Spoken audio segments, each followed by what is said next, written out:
ओम शांति। मीठे मीठे बाबा हम आत्माओं को हर समय खबरदार रहने की समझ दे रहे हैं, क्योंकि इस समय हर सेकंड, हर संकल्प, हर बोल से हम आत्माओं का भाग्य बन भी रहा है, और हर सेकंड, हर संकल्प, हर बोल से, हर कर्म से हमारा भाग्य बिगड़ भी सकता है। इसलिए खास ध्यान रखना है पल पल कि हम आत्माओं से पाप कर्म न हो, क्योंकि हम पापों को भस्म कर रहे हैं और पुण्य आत्मा बन रहे हैं। ऐसे हम आत्माओं को समझ देकर सुरक्षित करने वाले शिव पिता परमात्मा जी का तहे दिल से धन्यवाद करेंगे। और व्यक्त ब्रह्मा, अव्यक्त ब्रह्मा, गुप्त बड़ी माँ, बिग ब्रदर का रोल प्ले करने वाली आत्मा पल पल जागरूक रहे, पल पल अलर्ट रहे, कभी भी किसी संकल्प बोल कर्म को व्यर्थ नहीं गवाया। ऐसे व्यक्त ब्रह्मा जी का तहे दिल से हम धन्यवाद करेंगे। धन्यवाद करते हुए दोनों ज़बरदस्त लाइट्स को हाजिर नाजिर करते हुए मीठे बाबा के मीठे महावाक्य हम उन्हीं से समझेंगे। ये समझ पूरे यूनिवर्स में फैले, तत्वों में फैले, प्रकृति में फैले, ये दिल से दुआ करेंगे। मीठे बाबा की मीठी समझ जो है यूनिवर्स में मौजूद सभी रूहों तक पहुँचे, उन रूहों तक पहुँचे जो इस समय वृद्ध शरीरों में हैं लेकिन मोह माया की दुनिया में हैं। ऐसी आत्माएं प्रभु से जुड़े और अपने जीवन को सफल करें। दिल से दुआ करेंगे, उन रूहों के लिए समर्पित करेंगे जो इस जीवन यात्रा में हम आत्माओं के संपर्क में आए हैं, कहीं अधूरे शिकवे शिकायत रह गए हैं, और उन आत्माओं के साथ हम आत्माएं बंधी हुई हैं। ऐसी रूहों के लिए बाबा की मीठी मीठी मुरली हम समर्पित करेंगे, जिस मुरली से हर आत्मा स्वतंत्र होती है और परमपिता परमात्मा जी के साथ जुड़ जाती है। तो ये दिल से दुआ करेंगे कि हम आत्माओं से बुद्धि का योग उनका हटे और परमपिता परमात्मा जी के साथ लगे। ऐसे ही मीठे बाबा की मीठी मुरली जो है, इसकी समझ उन रूहों तक पहुँचे जो हमारे साथ लौकिक में कनेक्टेड हैं। उन आत्माओं का बुद्धि का योग भी हम आत्माओं से हटे और परमपिता परमात्मा जी के साथ लगे। उन रूहों के लिए समर्पित करेंगे जो इस समय आकारी शरीरों में हैं और अचानक शरीर छोड़ रहे हैं और बेचैन है रूहें, और जिन रूहों के साथ उनका संबंध है वो भी बेचैन है। तो ये रोते बिलखती हुई आत्माओं तक भगवान की शक्तिशाली मुरली की समझ पहुँचे, हर आत्मा को सुकून मिले, हर आत्मा को बुद्धि का योग परमपिता परमात्मा जी के साथ लगे। दिल से दुआ करेंगे, उन रूहों के लिए समर्पित करेंगे जो गर्भ में प्रवेश करके हैं, उन रूहों के लिए समर्पित करेंगे जो हॉस्पिटल में पीड़ित हैं, घरों में पीड़ित अवस्था में हैं, जो प्राकृतिक आपदाओं के शिकार हैं और जो दैहिक हिंसाओं के शिकार हैं, जो माया के प्रकोप के कारण अनबेली हो गई हैं, तंत्र मंत्र के कारण अनबेली हो गई हैं। सभी रूहों तक प्रभु जी की समझ पहुँचे, उन रूहों तक पहुँचे जो इस समय वाम मार्ग में चली गई हैं या फिर वाम मार्ग में जाने की तैयारियां कर रही हैं। कुमार कुमारियों के लिए समर्पित करेंगे, छोटे शरीरों में विराजमान आत्माओं के लिए समर्पित करेंगे। हर आत्मा परमात्मा की छत्र छाया में रहे, ये मायावी मृग तृष्णाओं से बची रहे, ये दिल से दुआ करेंगे। उन रूहों के लिए समर्पित करेंगे जो अपनी संस्था बनाकर बैठे हैं, खुद भी गुमराह हैं, औरों को भी गुमराह कर रहे हैं। भिन्न भिन्न सत्ताओं के प्रति, भिन्न भिन्न वर्गों के प्रति शिव पिता परमात्मा जी के महावाक्य हम समर्पित करेंगे। जो दैहिक धर्मों की भिन्नता में मठपंथों में बटी हुई हैं, उन रूहों तक प्रभु जी की समझ पहुँचे, वैश्याओं तक, गणिकाओं तक पहुँचे, किन्नरों तक पहुँचे, जो देह के धंधे करवाते हैं उन तक पहुँचे, जो इस समय यादव कौरव यवनों का पाठ बिछा रहे हैं उन तक प्रभु जी की समझ पहुँचे, जो भूत प्रेत आत्मा बनकर भटक रही हैं रूहें, उन तक प्रभु जी की समझ पहुँचे, जो तंत्र मंत्र रिद्धि सिद्धियाँ कर रही हैं, आनंद ले रही हैं, उन रूहों तक प्रभु जी की समझ पहुँचे। जो दुनिया में मौजूद जितनी भी जेलें हैं उसमें जितने कैदी बंद हैं उन तमाम रूहों तक प्रभु जी की समझ पहुँचे। जो उन तस्करियाँ कर रहे हैं, जो ह्यूमन फ्लैश और एनिमल फ्लैश खा रहे हैं, उसके धंधे कर रहे हैं, जानवरों से भी जो बदतर ज़िंदगी जी रहे हैं, ऐसी रूहों तक प्रभु जी की समझ पहुँचे। उन रूहों तक पहुँचे जो साहूकारी के नशे में हैं, अत्याचार भ्रष्टाचार कर रहे हैं, उन रूहों तक प्रभु जी की समझ पहुँचे। फिल्म इंडस्ट्री के रूमों के लिए, अंडरवर्ल्ड डॉन्स के लिए, जो गैंगस्टर्स बन गए हैं उनके लिए, जो सीरियल्स बनाते हैं उनके लिए, जो गंदे गीत बनाकर यूथ को गुमराह करते हैं उन रूहों के लिए, सभी को वैराग आ जाए इस देह के अभिमान से, इस देह की अश्लीलता से, इस दैहिक चंचलता से, दैहिक शैतानियत से। हर जगह बाबा की समझ पहुँचे, हर जगह बाबा की मुरली की खुशबू पहुँचे, हर आत्मा अपने स्वधर्म में लौटे हुए दिल से हम सब दुआ करेंगे उन रूहों तक प्रभु जी की समझ पहुँचे जहाँ अभी तक पहुँची नहीं है, और अगर पहुँचती है तो आत्माएं तैयार नहीं हैं सुनने के लिए। और फिर उन रूहों तक प्रभु जी की समझ पहुँचे जो इस समय तरह तरह के नशों में धुत हैं, सब तरह के नशों से आत्माएं मुक्त हो जाएं और सबको ईश्वरीय नशा चढ़ जाए। दिल से दुआ करेंगे, अपने लिए भी दुआ करेंगे कि भगवान की रोज़ की मुरली हम आत्माओं के चित्त पर बैठे, रोज़ की मुरली को हम आत्माएं आत्मिक रूप में, आत्मिक स्थिति में स्थित होकर समझें, उसको अमल में लाएं और अपने आप को घनी सजाओं से बचाएं। दिल से हम सब दुआ करेंगे। इन्हीं दुआओं के साथ हम सब देखेंगे आज हमारे शिव पिता परमात्मा जी हम आत्मा को किस विधि से जागती ज्योत बनने की समझ दे रहे हैं। मीठे मीठे बाबा बोले, मीठे बच्चे, तुम्हें अपना चिंतन करना है, स्वचिंतन।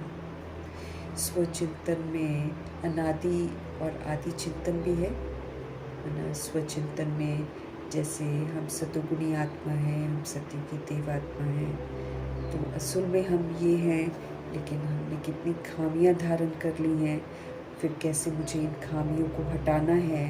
फिर 5 स्वरूपों का चिंतन बाबा जो याद दिलाते हैं कि हम ज्योति बिंदु आत्मा, देवता स्वरूप है, पूज्य स्वरूप है, ब्राह्मण स्वरूप है, फरिश्ता स्वरूप है, फिर बिंदी स्वरूप है।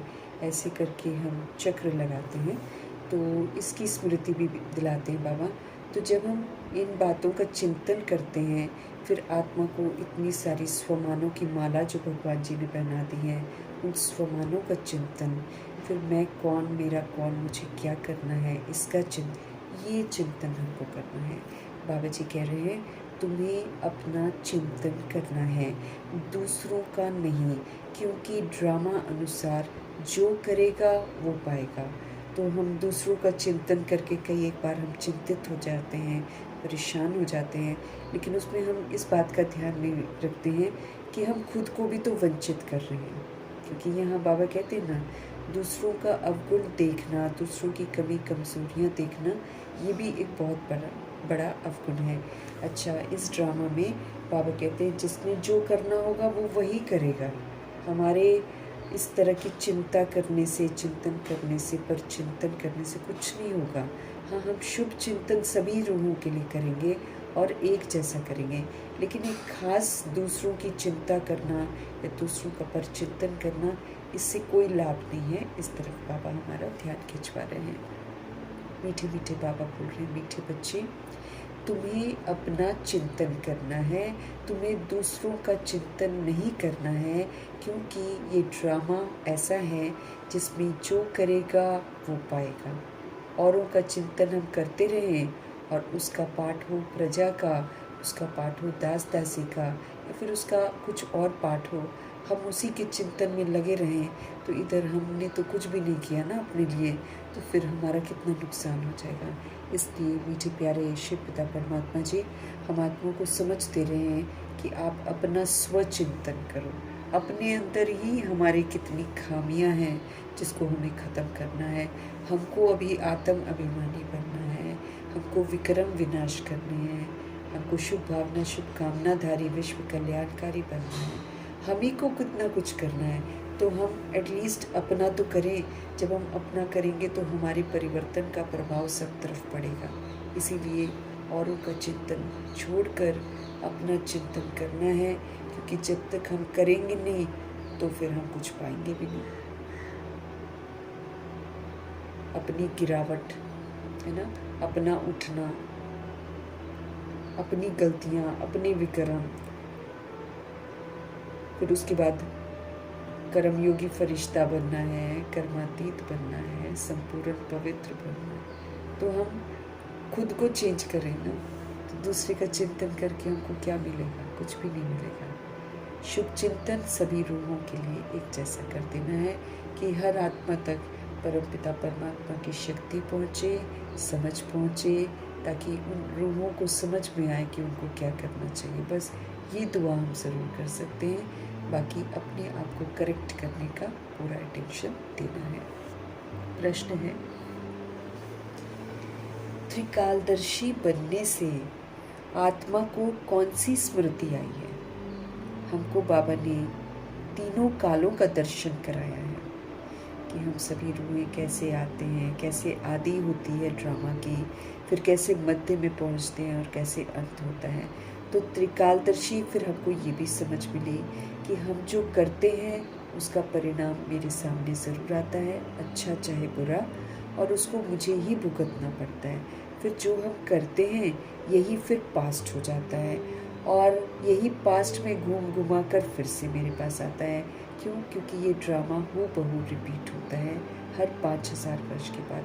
तो फिर सोच के चलना है ना कि अगर मैं आत्मा कुछ अभी पाठ बजा रही हूँ, मेरे को पसंद नहीं आ रहा है, तो मेरे को ये समझना है कि भाई अगर मैं आत्मा यही करती रहूँगी तो कल के बाद भी मेरा यही हाल होगा, तो यही वाला पाठ हम बजाएंगे, है ना? ऐसा वाला फीलिंग आएगा ना हमारे अंदर।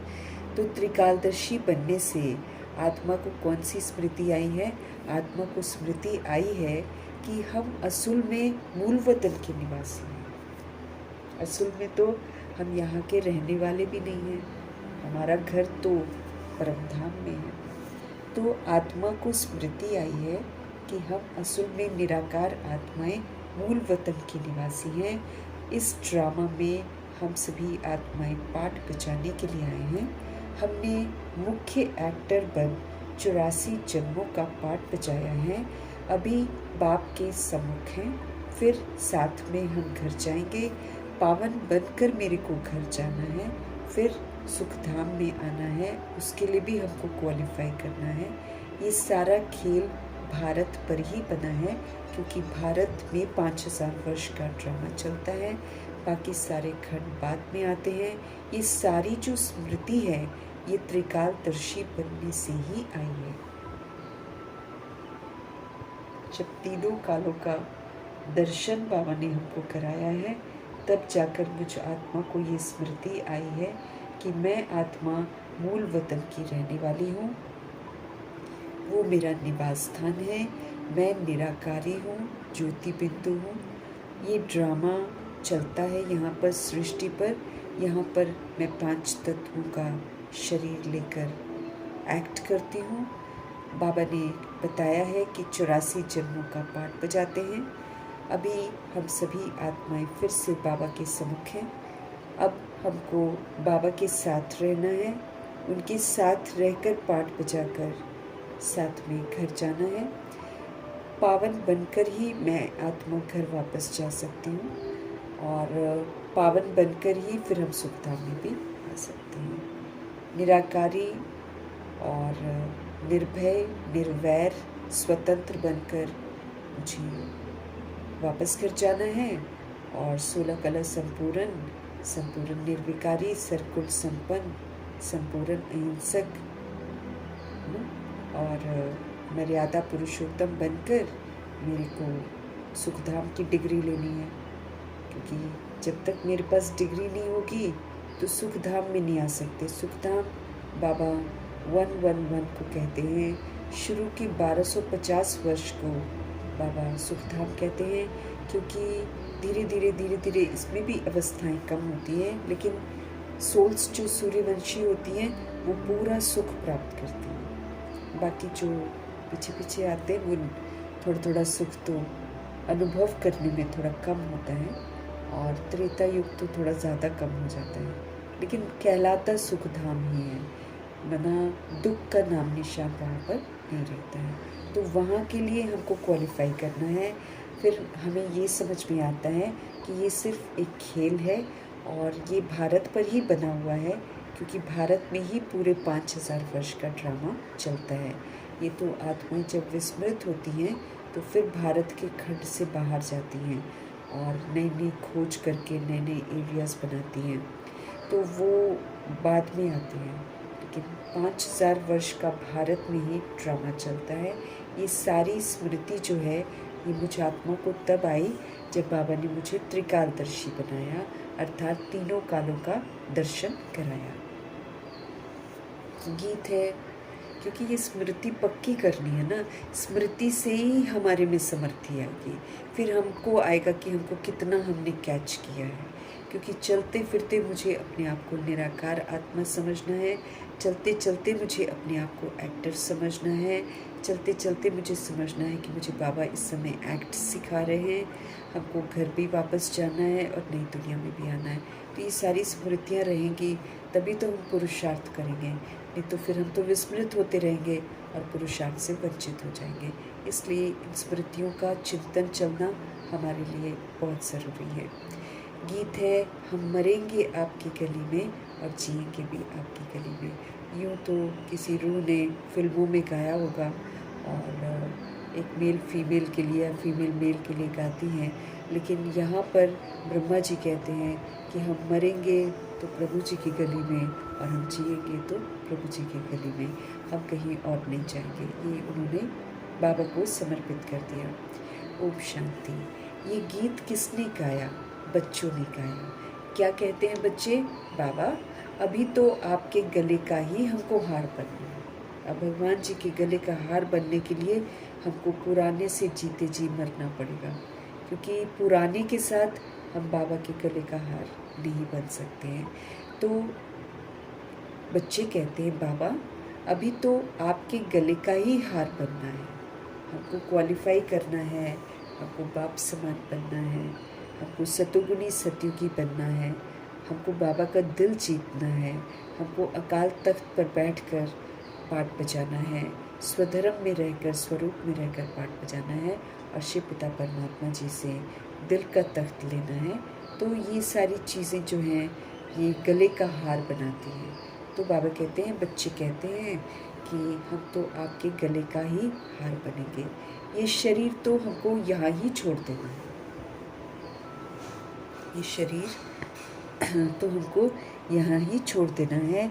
बच्चे जानते हैं शांति धाम व निर्वाण धाम में बाप और हम बच्चे आत्माएं रहते हैं। बच्चे जानते हैं शांति धाम व निर्वाण धाम में बाप रहते हैं, निराकार शिव पिता परमात्मा रहते हैं और हम आत्माएं रहते हैं। अब बाप घड़ी घड़ी कहते हैं आप अपने को आत्मा निश्चय करो। हमारे शिव बाबा कहते हैं आप अपने को आत्मा निश्चय करो।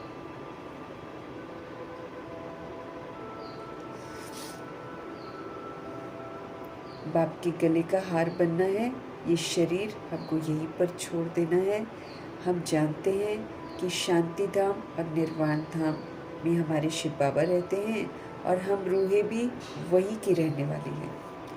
अब बाबा घड़ी घड़ी कहते हैं कि आप अपने को आत्मा निश्चय करो और आत्मा बनकर पाठ बजाओ, क्योंकि आत्मा बनकर पाठ बजाएंगे तो हम निर्बंधन बन जाएंगे। देश समझकर पाठ बजाएंगे तो हम बंधन में बंधते जाएंगे। देश समझकर पाठ बजाएंगे तो संकल्प बोल कर्म से पाप होते जाएंगे, लेकिन आत्मा समझकर पाठ बजाएंगे तो संकल्प बोल कर्म में हम सुकर्म करेंगे और हम पुण्य आत्मा बन जाएंगे। आत्मा का रोल प्ले करना, आत्मा एज आत्मा हम परमात्मा का बच्चा विश्व कल्याणकारी का कार्य करेंगे, शुभ भावना शुभकामनाधारी का कार्य करेंगे और रहम दिल क्षमाशील बनेंगे, परोपकारी बनेंगे। ये हमारे कैरेक्टर में आ जाएगा। इसीलिए हमको आत्मा का रोल प्ले करना है। बाबा कहते हैं अपने को घड़ी घड़ी आत्मा निश्चय करो। तुम जानते हो हम रूहें हैं, हम बाप के साथ निर्वाण धाम में रहने वाले थे, फिर हमने ये बॉडी ली, उसके बाद हमने 84 जन्मों का चक्र लगाया। बच्चे जानते हैं हम बरोबर परम धाम के निवासी हैं। बार बार अपने आप को हमें याद दिलाना है हम यहाँ के रहने वाले नहीं हैं, हम परम धाम के रहने वाले हैं। यहाँ तो हम सिर्फ पाठ बजाते हैं, फिर बॉडी छोड़कर हमको वापस घर जाना है। बाकी का पार्ट तो हम यहीं पर बजाते हैं पुनर्जन्म लेकर, लेकिन अब चूँकि ड्रामा का स्वरूप बिगड़ गया है, अब इसमें एक्सट्रीम में सब कुछ चला गया है, जहाँ पर समझ जो है रूहों को आएगी नहीं जब तक विनाश होगा नहीं, क्योंकि देह अभिमान बहुत ज़्यादा है, तो उस चक्कर में उनको समझ में कुछ नहीं आ रहा है। तो ये दोबारा सारा कुछ ठीक करने के लिए यहाँ का विनाश जरूर होना है, तो उनको घर वापस जाना है।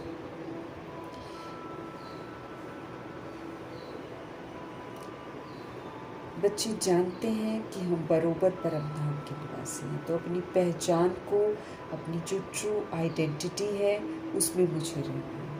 वो तो बॉडी की आइडेंटिटी है, आधार कार्ड चाहे वोटर आईडी कार्ड जो है, ये तो देह की आइडेंटिटी है, ये रूह की आइडेंटिटी थोड़ी है।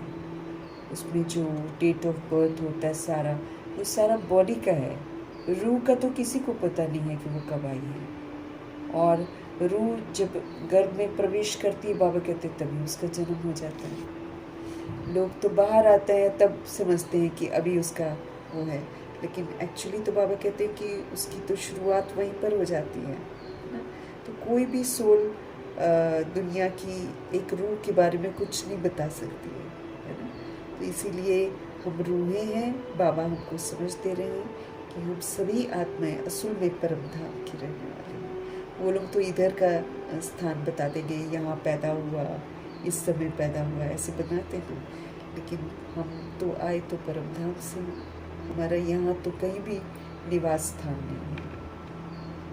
हम तो सेवाधारी हैं, हम तो मेहमान हैं। यहाँ का सब कुछ किसका है? इस सृष्टि का है।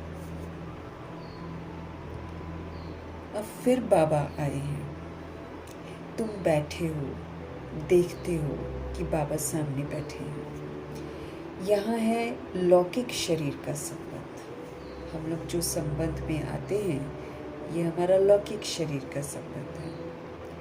हम असुल में आत्माएं थी, फिर हम यहाँ आकर बॉडी लेकर लौकिक संबंध में सुख और दुख का जीवन बिताते हैं। सुख का जीवन भी बिताते हैं और फिर कलयुग में फिर हम दुख का जीवन भी बिताते हैं।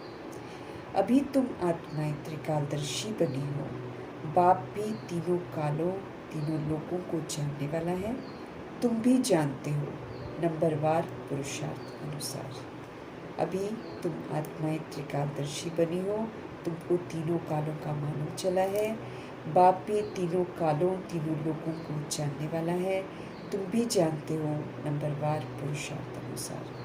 पढ़ाई की याद तो रहनी चाहिए ना कि पढ़ रहे हैं। अभी हमको स्मृति आई है, बाबा ने हमको समझाया है कि तुम मूल वतन में रहने वाले हो। बाबा ने हमको क्या समझाया कि तुम मूल वतन में रहने वाले हो। अभी तुम बाप दादा के द्वारा त्रिकालदर्शी बने हो। बार बार याद दिला रहे हैं, क्योंकि यहाँ से मोह माया जो हो गई हमको, वहाँ से हम बाहर तो आए, क्योंकि हम तो अटैचमेंट में आ गए हैं। हम तो बार बार इधर का ही सोचते हैं, इसलिए बाबा बार बार हमको रिवाइज करवाते हैं ताकि इन स्मृतियों के साथ हम पाठ बजाएं। एक परम धाम निवासी आत्मा सतोगुणी पाठ बजाएगी ना। अगर हम इस लोक का अपने आप को समझते हैं तो हम अच्छा पाठ नहीं बजाते हैं, लेकिन जब मूल वतन की स्मृति से हम पाठ बजाएंगे तो वो ऊंचे धाम की स्मृति है। तो ऊंचे धाम की स्मृति से फिर हम दाता बनकर पाठ बजाएंगे। हम सबको देंगे, हम किसी से कुछ लेने की चाहना नहीं रखेंगे। नहीं तो आज रूहें रिश्ते क्यों बनाती हैं? ताकि उनको सुख मिले, ताकि उनको शांति मिले, खुशी मिले, उनको संतुष्टता मिले। इस चीज़ के लिए इंसान रिश्ते बनाता है। लेकिन किसी भी रिश्ते से रूह को जो शांति चाहिए, सुकून चाहिए, वो उसको नहीं मिलता है। इसलिए लड़ाई झगड़े होते हैं। कोई किसी को समझ नहीं पाता है ना। हम क्या है कि हम पिछले जन्मों के कार्मिक अकाउंट से एक दूसरे को मिलते हैं, है कि नहीं? अब जब हम मिलते हैं तब तो रिश्ते जब जुड़ते हैं तब तो अच्छा लगता है, लेकिन जब रिश्ते जुड़ के हम पाठ बजाना शुरू करते हैं, फिर हमारा कार्मिक अकाउंट इमर्ज होता है। इसलिए आत्माएं जो हैं डिससेटिस्फाइड रहती हैं एक दूसरे से। क्योंकि उनको ये तो समझ में नहीं आता कि हमारा कार्मिक अकाउंट सेटलमेंट हो रहा है, लेकिन वो ये समझते हैं कि हमने तो सोचा था ऐसा है, हमने तो सोचा था ऐसा है, लेकिन ये तो बिल्कुल डिफरेंट है। फिर तू मैं या खिटपिट होती रहती है।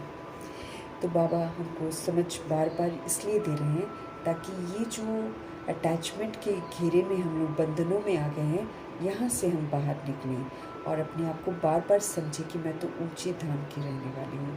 ऊंचा धाम, ऊंची स्मृतियाँ, ऊंचे कर्म होंगे फिर हमारे, क्योंकि स्मृति फिर आ गई कि मैं रूप परमात्मा का बच्चा हूँ। तो परमात्मा का बच्चा तो फिर बाप समान होगा ना, अच्छा वाला पाठ बजाएगा। इसलिए बाबा हमको बार बार याद दिला रहे हैं कि आप अपने को याद रखो, आप मूल वतन की रहने वाली सोल हो, आप मेरे बच्चे हो, आप मांगने वाले नहीं हो, आप सबको देने वाले हो।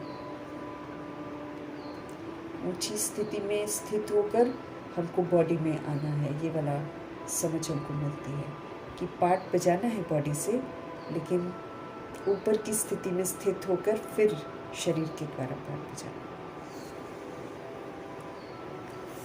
बाबा ने हमको समझाया है तुम मूल वतन में रहने वाले हो, अभी तुम बाप दादा के द्वारा त्रिकालदर्शी बने हो, तुमको आदि मध्य अंत की समझ मिली है, तुम जानते हो इस ड्रामा के हम मुख्य एक्टर्स हैं। अगर हम भगवान से पढ़ रहे हैं और जैसे भगवान हमको बताते हैं, अब डिपेंड करता है कौन कितना कैच करता है, क्योंकि जो सूर्यवंशी सोल्स होंगी ना, वो तुरंत बाबा की बातों को कैच करके अपने आप में परिवर्तन ले आएंगे। फिर जो पीछे आते हैं वो फिर अपने अपने लेवल पर जागृत होते हैं। तो इसलिए बाबा समझते रहे कि इस ड्रामा के तुम मुख्य एक्टर्स हो। मेन एक्टर जो रूहें भगवान के साथ पार्ट बजा रही हैं वो मेन एक्टर्स कहलाएंगे ना, और जो श्रीमत पर पूरा चलती हैं वो फिर हीरो हीरोइन कहलाती हैं। 5000 वर्ष के ड्रामा में 800 करोड़ आत्माएं पार्ट बजाती हैं, और उससे भी ज़्यादा भी हो सकती है ना। सभी कोई भूत प्रेत आत्मा का भी पार्ट बजा रही है, तो कोई काउंट थोड़ी कर सकता है।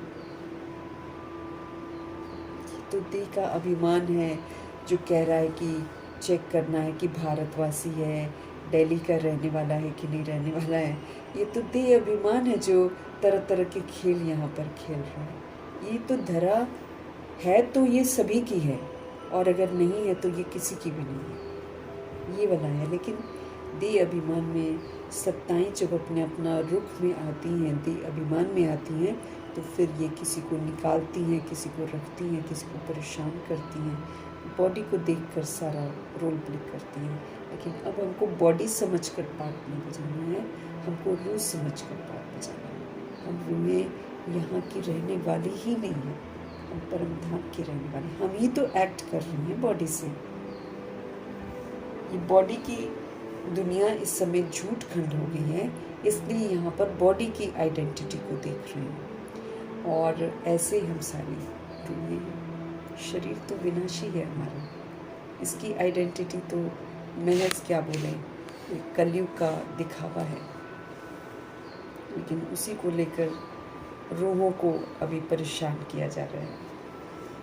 तुम यहाँ के नहीं हो, तुम वहाँ के हो, तुम सबूत दो कि तुम यहाँ के हो, और सबूत के लिए तुम ये दिखाओ, तुम वो दिखाओ। तरह तरह के खेल आत्माएं अब खेलती जाएंगी, क्योंकि अब विनाश होना है। एक्सट्रीम में अत्याचार करेंगी, पाप का घड़ा भरेगा, तब तो फटेगा, बाबा कहते हैं। हमको बाप दादा त्रिकालदर्शी बना रहे हैं। हम सभी आत्माएं बाबा के साथ पार्ट बजा रहे हैं, इसलिए इस ड्रामा में हम मेन एक्टर्स हैं। सारी ड्रामा का नॉलेज अब हमारी बुद्धि में है कि ये ड्रामा कैसे चलता है। हमको स्मृति आई है कि हम आधा कल्प सुखधाम में रहते हैं। हमको क्या स्मृति आई है कि हम आधा कल्प सुखधाम में रहते हैं, वहाँ रावण होता ही नहीं है। हम आधा कल्प सुखधाम में रहते हैं, वहाँ रावण होता ही नहीं है। हम आत्माएं पूरे 84 जन्मों का चक्र लगाते हैं। ये जो रावण है यही देह का अभिमान है, जो हमको बार बार ये एहसास दिला देता है कि हम बॉडी हैं, और बाबा बार बार एहसास दिला रहे हैं कि तुम आत्मा हो।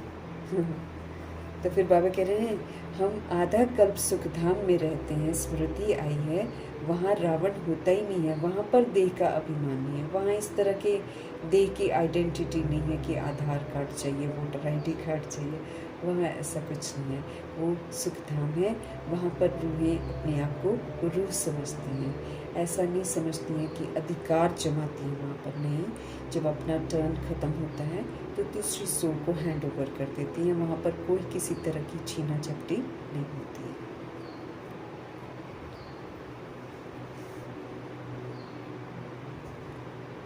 अभी बाप सम्मुख बैठे हैं, हम आत्माएं पूरे 84 जन्मों का चक्र लगाती हैं। अभी बाप सम्मुख बैठे हैं, आपकी श्रीमत पर चल, हम आपके साथ चलेंगे, ये बच्चे बोलते हैं। आपकी श्रीमत पर चलकर हम आपके साथ चलेंगे। तो स्पष्ट है कि अगर हम श्रीमत पर चलेंगे तो हम बाबा के साथ जा सकते हैं, क्योंकि श्रीमत पर चलना मतलब संगम युग में बाबा के साथ रहना। जो यहाँ संगम युग में शिव बाबा के साथ रहता है वही साथ चलता है, क्योंकि वही लायक बनता है। भगवान के साथ रहना मतलब भगवान की श्रीमत पर चलना, लायक बनना, है ना, और फिर उनके साथ जाना।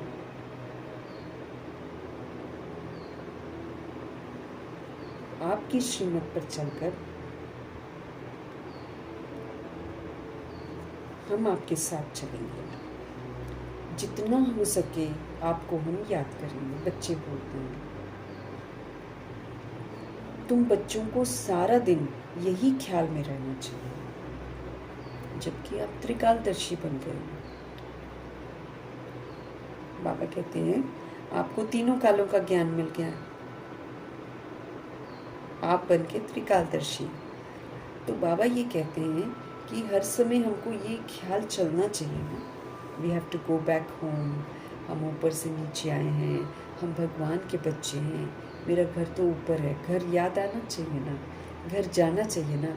हर ड्रामा, हर मूवी, हर नाटक जब पूरा होता है, हर एक्टर यही चाहता है कि घर जाए और आराम से। घर जैसी कोई जगह नहीं होती है ना, तो हर इंसान चाहता है कि हम जाए, लेकिन यहाँ का घर टेम्प्रेरी होता है। लेकिन असल में हमारा घर जो है बड़ा स्वीट होम है, शांति धाम है, निर्वाण धाम है, ओरिजिनल मेरा मूल वतन है। तो वहाँ जाने की मुझे तैयारी करनी है। बाबा कहते हैं, जितना हो सके हम आपको याद करेंगे, ऐसा बच्चे कहते हैं। तुम बच्चों को सारा दिन यही ख्याल में रहना चाहिए, जबकि आप अब त्रिकालदर्शी बन गए हो। जब उनको समझ नहीं थी तब तो अलग बात है, तब तो हम कलयुग में ही जी रहे थे, लेकिन अब जब मेरे को समझ में आ गई है रियलिटी की, तो फिर मुझे रियलिटी में जीना है। रियलिटी यही है कि हम रूह हैं। जब हम रियलिटी में जिएंगे तभी हम रॉयल पार्ट बजा सकते हैं, और तभी हम निर्बंधन बन सकते हैं। हर समय हम आत्मा बनकर पार्ट बजाएंगे तो हम रॉयल पार्ट बजाएंगे, क्योंकि भगवान का बच्चा ना ऊंचा पार्ट हो जाता है। फिर नीचे वाले क्या कर रहे हैं उसके प्रभाव में नहीं आएगी सोल।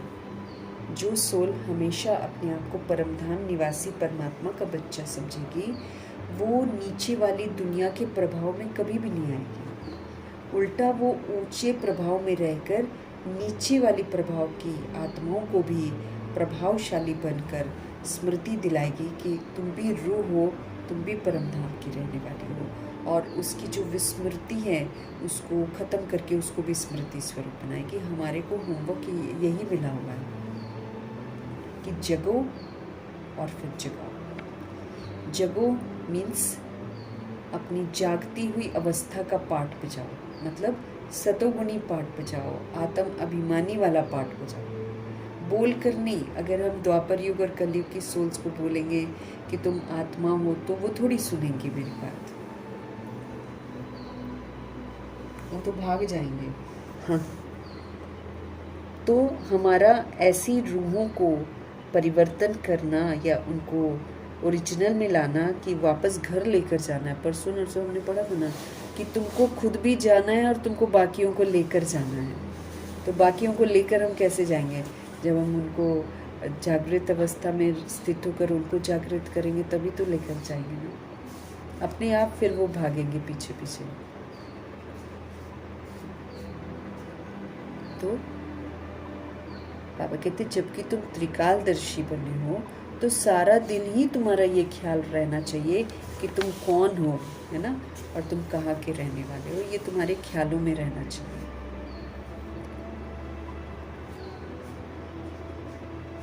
उनके पास तुम बच्चे भी ऊंच रहने वाले हो। बाबा कहते तुम ये तो समझो कि तुम ऊंचे धाम की रहने वाली ऊंची आत्मा हो। तो अब फिर पाठ कैसे बजाना चाहिए? मुझे ऊंचा बजाना चाहिए। ऊंचा पाठ कैसे बजाएंगे? जब मैं आत्मा हमेशा बाबा के साथ रहूँगी सारा दिन। और सारा दिन मैं बाबा के साथ कैसे रह सकती हूँ? जब मैं अपने को आत्मा समझूंगी। क्योंकि बॉडी समझेंगे तो फिर बॉडी की दुनिया याद आएगी, आत्मा समझेंगे तो आत्मा परमात्मा को याद करेगी। मेहनत है, मेहनत करवा रहे हैं बाबा, है ना, ओरिजिनल की तरफ लेकर जा रहे हैं। इसलिए बार बार पक्का। कोई कहेगा, कोई यूं ही पढ़ने वाला होगा ना तो वो बोलेगा अरे सेम बात है, सेम बात है। अरे सेम बात है तो हम बने भी तो नहीं है, तभी तो बाबा को ऐसा मेहनत करना पड़ रहा है हमको। क्योंकि मुरली बनने के लिए मिल रही है, मुरली खाली सुनने के लिए थोड़ी मिल रही है। आपकी श्रीमत पर चल, हम आपके साथ ही चलेंगे। ऐसा बच्चे कहते हैं जितना हो सके हम आपको ही याद करेंगे। तुम बच्चों को सारा दिन यही ख्याल में रहना चाहिए। तो ये जो वर्ड्स हैं ये हमको मतलब सारा दिन ये मेरी बुद्धि में ख्यालात चलना चाहिए कि हम बाबा की श्रीमत पर ही चलेंगे और जितना हो सके हम उन्हीं को याद करेंगे। तो ये ख्याल मेरे सारा दिन चलने चाहिए। और जबकि त्रिकालदर्शी हम बन गए हैं, ऊंचते ऊंच है भगवान, उनके साथ तुम बच्चे भी ऊंचते ऊंच रहने वाले हो।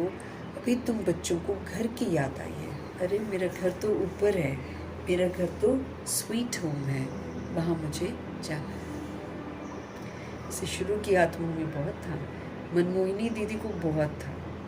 उनको तो हमेशा रहता था अब घर जाना है, अब घर जाना है, अब घर जाना है। और सभी रूहों को यही पाठ पक्का कराती रहती थी, अब हमें घर जाना है, घर जाना है।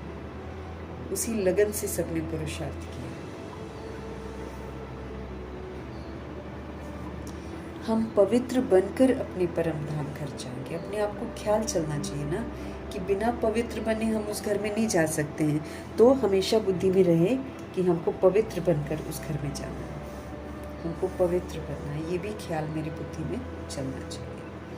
हम पवित्र बनकर अपने परम धाम घर जाएंगे। बाप शिव की पूजा होती है तो शालिग्रामों की भी पूजा होती है। हर मंदिर में शिवलिंग होता है, हर मंदिर में शिवलिंग के इर्द गिर्द 3 शालिग्राम या 4 शालिग्राम बनाते हैं।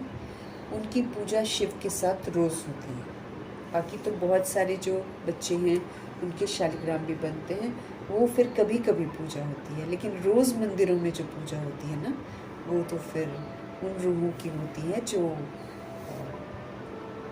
आत्म अभिमानी बनते हैं, जो इज्जत से घर वापस जाते हैं, जो पूरा संगम युग बाबा के साथ रहते हैं। तो बाप शिव की पूजा होती है तो शालिग्रामों की भी पूजा होती है। बाप ही आकर आत्माओं को पावन बनाते हैं। आत्माओं को पवित्र बनाने वाला एक ही बाप है और कोई बना भी नहीं सकता, क्योंकि सब के सब पतित हैं। तो कौन हमको पावन बनाएगा? चाहे सन्यासी ले लो, ऋषि ले लो, है ना, और गुरुओं को ले लो, सब पुनर्जन्म में आकर सब पतित बन जाते हैं। इसलिए यहाँ पर कोई ऐसा नहीं है जो रूहों को पवित्र बना दे। उसको तो खुद का परिचय नहीं है, वो क्या किसी को पवित्र बनाएगा? सब पतित बनाने वाले हैं, सब शादी करवा देंगे, सब उल्टा सीधा रास्ता बता देंगे, लेकिन कोई भी पवित्र नहीं बनाता सिवाय शिव पिता परमात्मा के। अभी तुम सारे ड्रामा के खेल को जान गए हो। बाबा क्या हमको बोल रहे हैं? अभी तुम सारे ड्रामा के खेल को जान चुके हो, समझते हो कि भारत पर ही तो खेल बना हुआ है सारा, अब हम रूहें समझते हैं कि सारा खेल जो है ना, ये ड्रामा का खेल जो है, इसको हम जान चुके हैं, ये भारत पर ही खेल बना हुआ है। इसलिए बाबा भारत में ही आते हैं, क्योंकि 5000 वर्ष का ड्रामा शुरू से लेकर अंत तक यहीं पर होता है। बाकी जितने खंड हैं ये द्वापर युग के बाद आते हैं, मतलब द्वापर युग में आते हैं और कलयुग में आते हैं, तो वो बाद का विस्तार है। इसीलिए वहाँ पर आने वाली रूहें शुरू से लेकर अंत तक पाठ नहीं बजाती हैं। हाँ, जो बाबा के बच्चे यहाँ छोड़कर बाहर जाकर डबल विदेशी बनते हैं, वो रूहें फिर वापस इधर आती हैं बाबा के पास।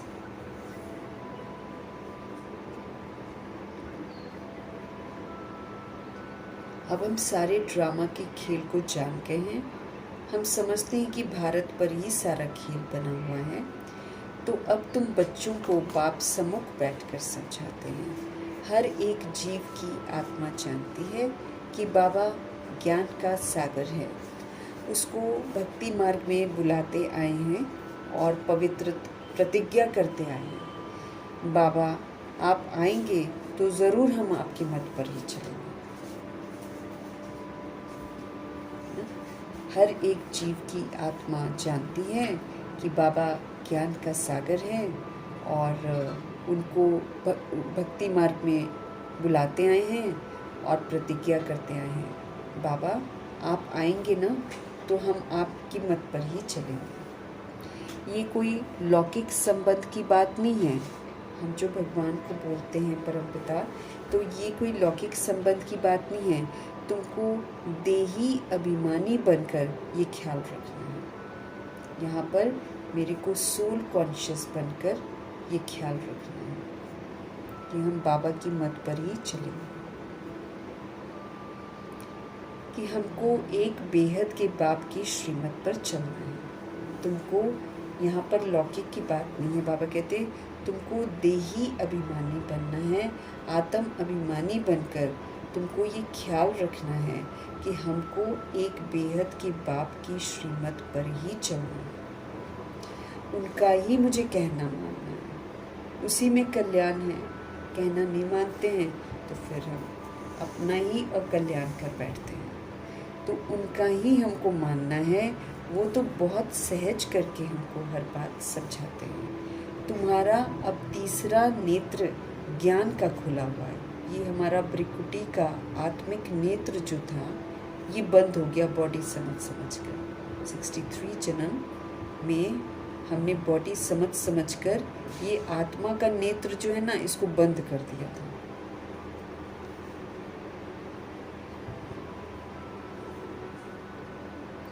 तुम्हारा अब तीसरा नेत्र ज्ञान का खुल गया है। समझ का नेत्र अभी हमको खुल गया है। हमको अब आत्मा का नेत्र मिला है कि हम सोल से। तुम्हारा अब तीसरा नेत्र ज्ञान का खुल गया है। ये ज्ञान तुमको यहाँ पर है। मूल वतन में बाप और बच्चे रहते हैं। वहाँ ये किसको पता नहीं रहता है। मूल वतन में जो हमारा घर है, मूल वतन में बाप और बच्चे रहते हैं। वहाँ ये किसको पता नहीं रहता है। अभी तुम बच्चों को बाप अपना अंत देते हैं, मतलब अपनी रियलिटी बताते हैं। वही ज्ञान का सागर है। और कोई सत्संगों में ऐसे नहीं कहेंगे कि बाबा हम आत्माओं को पढ़ाते हैं। कोई भी सत्संग में नहीं कहेंगे। ये तुम जानते हो। घड़ी घड़ी तुमको कहना पड़ता है देही अभिमानी बनो, क्योंकि घड़ी घड़ी हम अपने आप को शरीर ही समझते हैं। तो बाबा हमको बार बार बोलते हैं कि शरीर समझने से विक्रम होते हैं, इसलिए तुम अपने आप को शरीर मत समझो।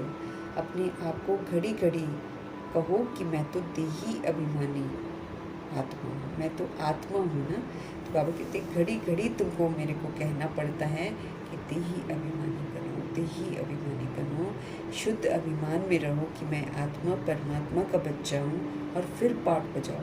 तो इस विधि से पाठ बजाते हैं तो जो बंधन मैंने बनाए हैं वो बंधनों से हम मुक्त हो जाते हैं।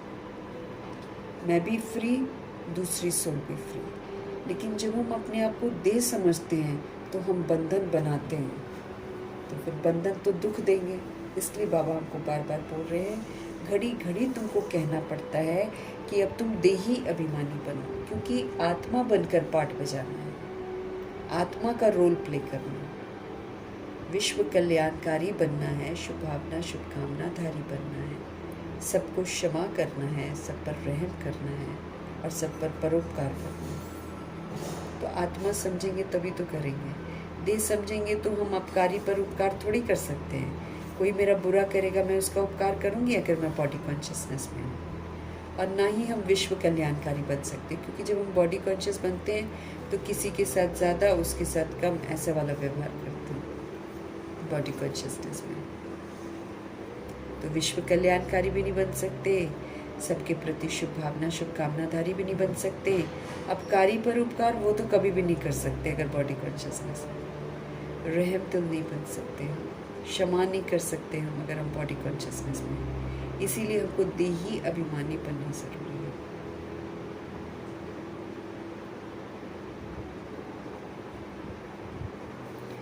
देही अभिमानी बनो। आत्मा इस ड्रामा में एक्टर है, आत्मा इस ड्रामा में एक्टर है, पार्ट बजाती है।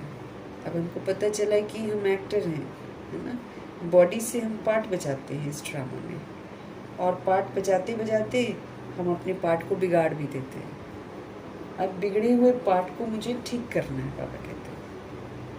पार्ट को मैंने बिगाड़ दिया विस्मृति में, बॉडी कॉन्शियसनेस होकर मैंने अपने पार्ट को बिगाड़ा हुआ है, अब मुझे इसको ठीक करना है, बाबा कहते हैं। तो कैसे ठीक करेंगे, उसकी विधि बाबा हमको श्रीमत देते हैं।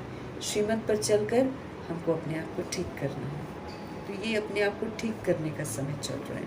अब 63 जन्मों की विस्मृति के बाद हम ठीक कर रहे हैं। 63 जन्म गलतियाँ की हैं, उन गलतियों के ऊपर अब अच्छी वाली रिकॉर्डिंग करनी है, तो मेहनत तो करनी पड़ती है, उसके बिना थोड़ी हम कर पाएंगे, मेहनत तो हमको करना पड़ेगा।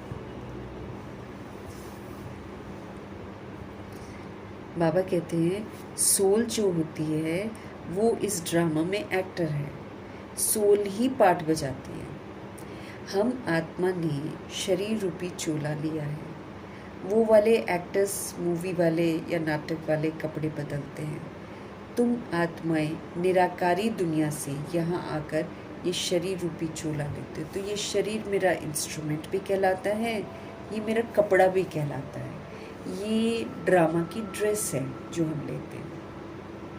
इसको ऐसे समझना पड़ेगा, ये ड्रेस और ये इंस्ट्रूमेंट परिवर्तनशील है, ये चेंज होता रहता है, हमेशा एक जैसा नहीं रहता है, कुदरती नहीं रहता हमेशा एक जैसा, चेंज होते हैं इसके फॉर्म्स, और फिर ये ख़त्म भी हो जाता है, फिर रूह दूसरा बॉडी लेती है, ऐसे चलता है ड्रामा। तो बाबा कहते हैं आत्मा इस ड्रामा में एक्टर है, आत्मा ही पार्ट बजाती है, आत्मा ही पुण्य करती है, आत्मा ही पाप करती है, आत्मा ही अपना हिसाब किताब खुद ही बनाती है, आत्मा ही जन्म पत्री बनाती है। अब पिछले जन्म में क्या करती वो भूल जाती है, फिर इस जन्म में सोचती है ऐसा क्यों ऐसा क्यों। लेकिन जो आज की सिचुएशंस हैं वो खुद बनाई हुई हैं, ये समझ में नहीं आता। हम आत्मा ने ये चोला लिया है, वो एक्टर्स कपड़े बदलते हैं। तुम आत्माएं निराकारी दुनिया से यहाँ आकर ये शरीर रूपी चोला लेती हो।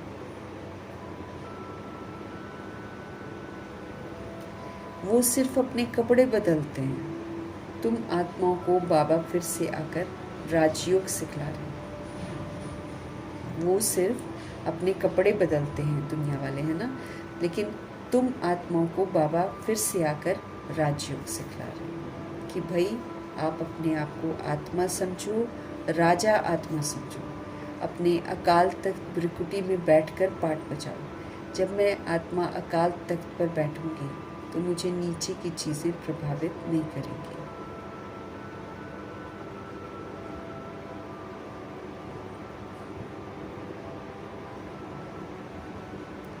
बाबा कह रहे हैं अब तुम बच्चे समझते हो कि बाबा आया हुआ है ना, हम आत्माओं को बाबा फिर से आकर राजयोग सिखा रहे हैं।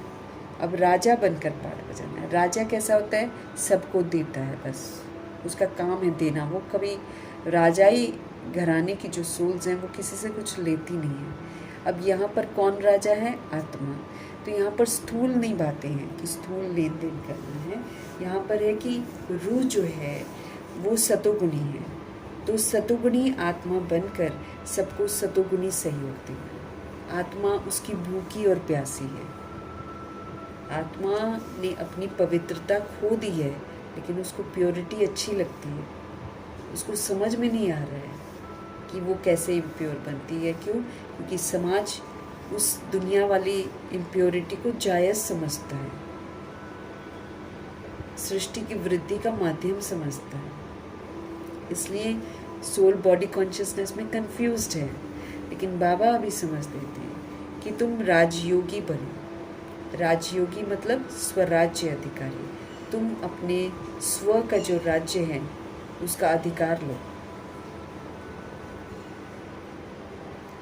तो बाबा आया हुआ है तो ज़रूर हम बाबा के मददगार बनेंगे। हम कैसे मदद करते हैं?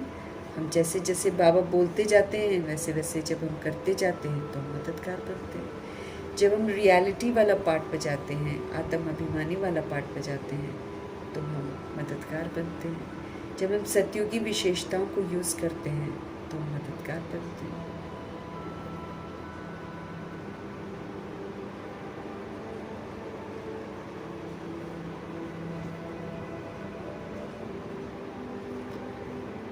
तो अभी हमको मददगार बनना है। जितना जितना आत्मा समझेंगे और जितना जितना आत्मा का रोल प्ले करेंगे उतना उतना हम बाबा को मदद करेंगे। जितना जितना हम दैवी गुणों को यूज़ करेंगे, धारण करेंगे और दैवी गुणों का सहयोग देंगे, उतना हम बाबा के मददगार बनेंगे।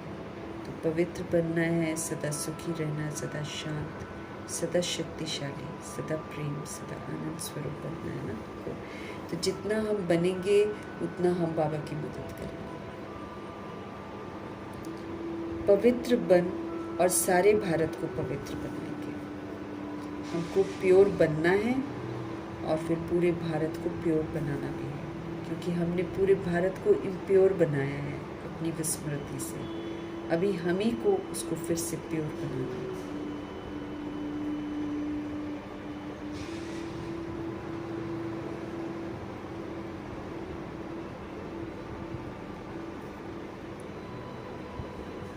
पवित्र बन सारे भारत को पवित्र बनाएंगे। हमको श्रीमत पर ही चलना है, अपने आप को पक्का कराना है ना। बाबा सिखा रहे हैं कि बार बार तुम्हारे दिमाग में यही चलना चाहिए कि हमको श्रीमत पर चलना है, हमको शिव बाबा का मददगार बनना है। श्रीमत कहती है अब सिर्फ बाप को याद करो।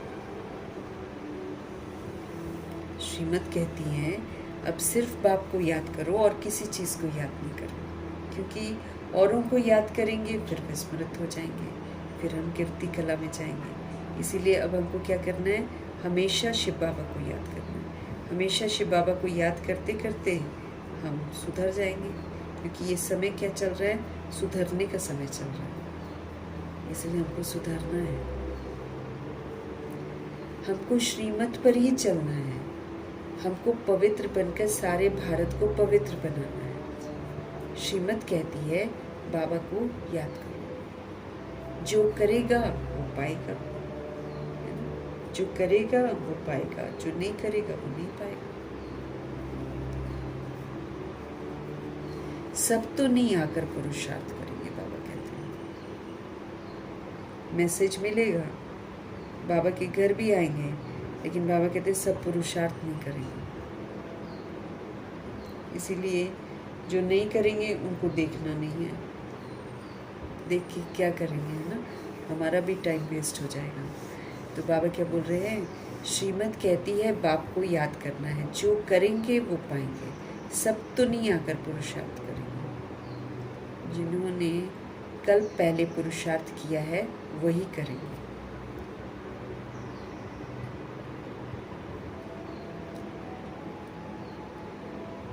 अभी हमको वापस घर जाना है। इसलिए पुरुषार्थ करके पवित्र मुझे ज़रूर बनना है। अभी मुझे वापस घर जाना है और मेरा जो घर है वो पवित्र धाम है। वहाँ जाने के लिए मुझे पवित्र ज़रूर बनना है।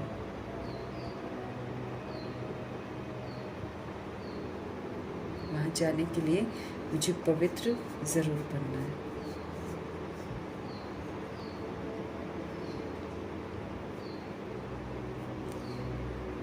इसलिए पुरुषार्थ करके पवित्र ज़रूर बनना है।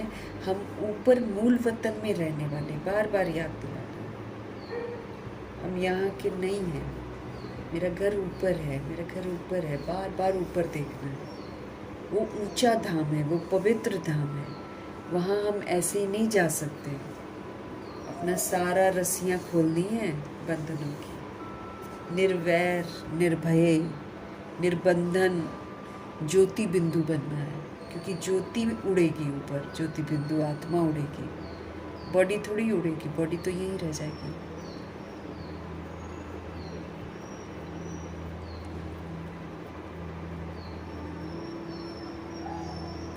हम आत्माएं ऊपर मूल वतन में रहने वाली हैं। पहले पहले हम स्वर्ग में आए थे, फिर क्या हुआ, फिर सीढ़ी नीचे उतरते आए। बाप समझाते भी हैं भारतवासियों को, जो भारत को स्वर्ग बनाया था, जिन्होंने कल पहले, उन्हीं को बाबा समझाते हैं, सबको नहीं समझाते हैं, क्योंकि सुनते नहीं है ना लोग। तो बाप समझाते भी उनको हैं जो भारतवासी हैं, अर्थात जो भारत को स्वर्ग बनाने में मददगार बनते हैं। बाकी देखो मुरली पढ़ लेंगे बस एक बार, है ना, लेकिन समझ बाबा देते हैं उन्हीं आत्माओं को जिन्होंने कल पहले भारत को स्वर्ग बनाया होगा। तो दादियाँ, मम्मा, बाबा, इन्होंने फाउंडेशन रखा पवित्रता का, कितना इन्होंने नींव पक्की करी, कैसे वफादारी के साथ बाबा के साथ रहे। तो ये भारतवासी हैं, इन्होंने भारत को स्वर्ग बनाने में मदद की है।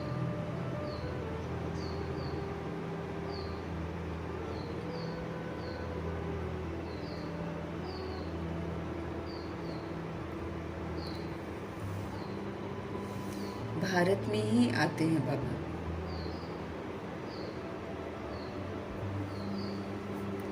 अब कहते हैं हम ऊपर मूल वतन में रहने वाले हैं। पहले पहले हम स्वर्ग में आए थे, फिर सीढ़ी नीचे उतरते आए। बाप समझाते भी भारतवासियों को हैं, भारत में ही बाबा आते हैं, याद भी भारत में करते हैं कि आकर हमको पावन बनाओ। विदेशी थोड़ी बोलते हैं कि आकर हमको पावन बनाओ। हम रूहें जो भारत में पाठ बजाते हैं, और जिस रूह ने 84 जन्मों का पाठ बजाया होगा, वही सबसे पहले भगवान को कहते हैं कि हमको पावन बनाओ। क्योंकि उन्हीं के अंदर में जो कंप्लीट प्योर बने होंगे, जैसे ब्रह्मा जी कंप्लीट प्योर बने ना, तो सबसे पहले वैराग उन्हीं के दिमाग में आते कि हम जो लाइफ जी रहे हैं, ऐसा वाला लाइफ नहीं जीना है, ये गलत है, ये गलत है। उनके दिमाग में आ रहा था कि ये लाइफ अच्छी नहीं है, जो कुछ हम लोग करते हैं ये सही नहीं है। ये सबसे पहले उनकी बुद्धि में आया था।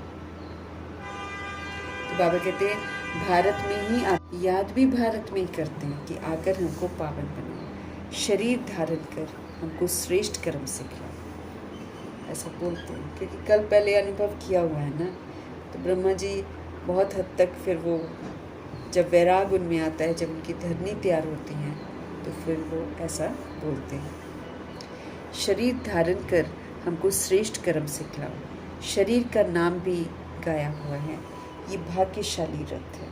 कौन? ब्रह्मा जी। बाप भी कहते हैं मैं साधारण तन में प्रवेश करता हूँ। भगवान कहते हैं रावण जो है ये दिखावा करता है, शिव बाबा दिखावा नहीं करते हैं, इसलिए बहुत सारे लोग बाबा पर यकीन नहीं करते, क्योंकि बाबा भक्त का कभी नहीं दिखाते। रावण का वो जो एटीट्यूड होता है वो होता है दिखावा करना। तो आज सारी दुनिया जो है दिखावे में जी रही है।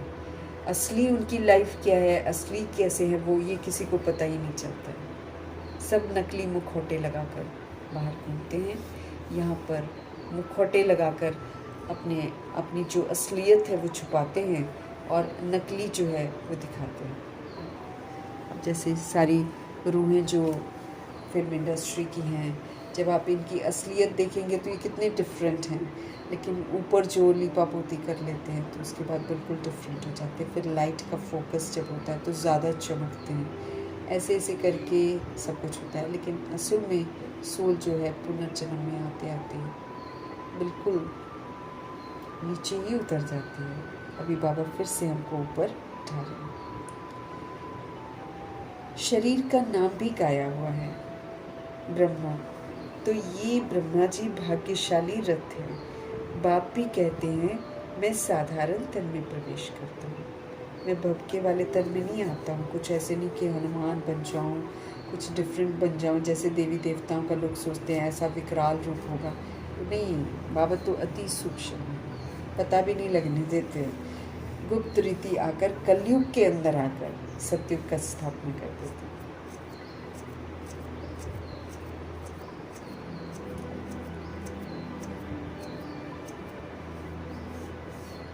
मैं साधारण तन में प्रवेश करता हूँ। आगे भी कहा था तुम बच्चों को स्मृति आई है कि बरोबर ये ड्रामा जो है ये 5000 वर्ष का ड्रामा है। लाखों नहीं है, 5000 वर्ष में कितनी भीड़ होगी है, लाखों तो आउट ऑफ क्वेश्चन है। बाप भी कहते हैं 5000 वर्ष पहले भी मैंने इस शरीर में आकर तुमको समझाया था। तो तुम बच्चों को स्मृति आई है कि बरोबर 5000 वर्ष पहले भी बाबा ने यही कहा था और कोई भी ये बात बता नहीं सकता है। बाप ही कहते हैं 5000 वर्ष पहले भी मैंने इस शरीर में आकर तुमको समझाया था। अब फिर तुम बच्चों को कहता हूँ आत्म अभिमानी बनो। बार बार बाबा पूछ आत्म अभिमानी बनो। आत्म अभिमानी बनना ही मतलब काम, क्रोध, लोभ, मोह, अहंकार, ईर्ष्या, द्वेष, अलबेलापन, सुस्ती, आलस्य, इन सारी चीज़ों को छोड़ देना। क्योंकि आत्मा परमात्मा की बच्चा जो है परमधाम निवासी, उसमें काम, क्रोध, लोभ, मोह, अहंकार, ईर्ष्या, द्वेष नहीं होगा। ये तो बॉडी कॉन्शियस होकर हमने धारण किया। बॉडी कॉन्शियस होकर हमने इस तरह की उल्टी सीधी धारणाएं कर रखी है।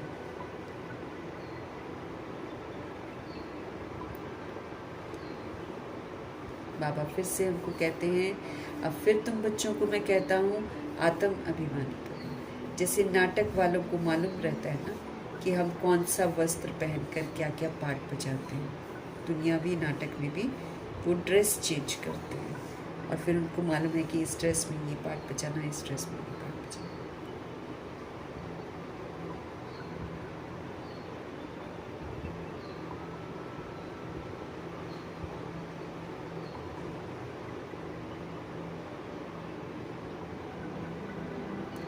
तो बाबा कह रहे हैं अब फिर तुम बच्चों को कहता हूँ आत्म अभिमानी बनो। जैसे नाटक वालों को मालूम रहता है कि हम कौन सा वस्त्र पहनकर क्या क्या पार्ट बजाते हैं, परंतु वो तो है देह के अभिमान में। ये तो बेहद की बात है। यहाँ तो आत्मा पार्ट बजाती है बॉडी लेकर, यहाँ तो आत्मा का ड्रेस है ये बॉडी, ये इंस्ट्रूमेंट है, ये गाड़ी है जिसका ड्राइवर जो है वो आत्मा है। तो ये गाड़ी है, ये घर है, इस शरीर रूपी घर में आत्मा रहती है, ऐसे है ना। तो हर भिन्न भिन्न रीतियों से बाबा हमको, कभी कभी बाबा बोलते हैं ये एक बॉक्स है, बॉक्स के बीच में हीरा है। तो सारा आत्मा की ब्यूटी है ना। आत्मा है तो देखो बॉडी को सराहते हैं लोग, आत्मा निकल गई बॉडी को जला देते हैं, है कि नहीं। कोई रखता है बॉडी को? कोई नहीं रखता है, सब जला देते हैं तुरंत। तो ये आत्मा जो अपनी एनर्जी पूरा फैलाती है बॉडी में, तो ये आत्मा की वजह से बॉडी को लोग देख लेते हैं या एक्सेप्ट कर लेते हैं।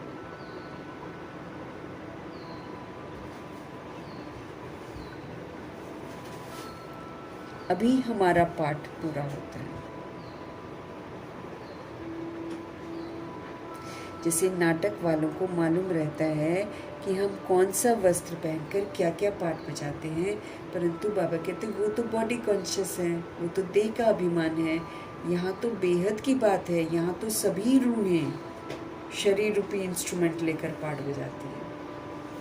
ये तो एक इंस्ट्रूमेंट है, लेकिन कलयुग में आत्मा नहीं समझती है, अपने आप को इंस्ट्रूमेंट समझ बैठती है। खत्म भी हो जाती है बॉडी, परिवर्तन भी होती है बॉडी, लेकिन फिर भी सोचते हैं हम बॉडी हैं, हम बॉडी हैं। बॉडी को देखेंगे, बॉडी को निखारेंगे, रूह गंदी होती जाती है, क्योंकि हम द्वापर से तो गंदे होते आ रहे हैं। रूह नहीं समझकर, हम अपने आप को शरीर समझकर ही तो गंदे हुए हैं। इतने गंदे हो गए कि कलयुगी शूद्र बन गए हैं। अभी बाबा हमको फिर से सुंदर बना रहे हैं।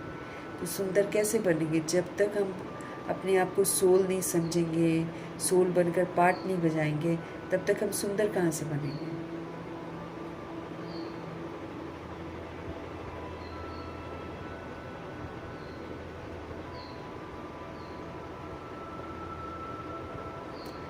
तो बाबा कह रहे हैं ये है बेहद की बात, देही अभिमानी बनना है। हम असल में आत्मा ही हैं।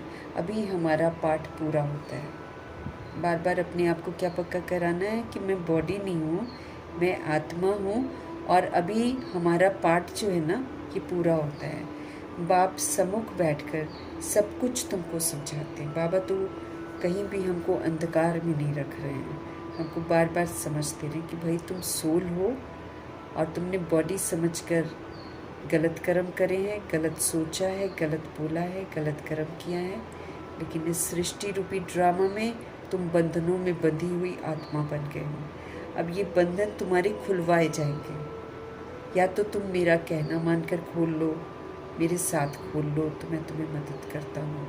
लेकिन अगर तुम विपरीत चलते हो श्रीमत के, है ना, तो फिर हम कैसे पाठ बजा कर निखरेंगे? अभी तो निखरने का समय आ गया है, फिर से आत्म अभिमानी बनने का समय आ गया है कि चलते फिरते उठते बैठते स्मृति नेचुरल रहे कि मैं सो लूं।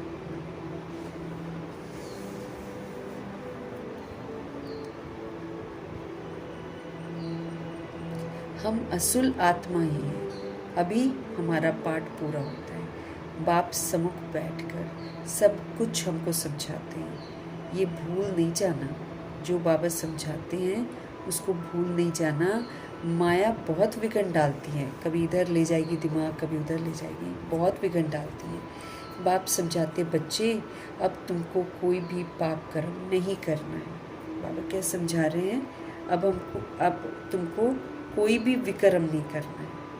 हम जब अपने को बॉडी समझते हैं, मम्मा बोलती है देश समझकर कर्म कर रहे हैं, मतलब हम पाप कर्म कर रहे हैं।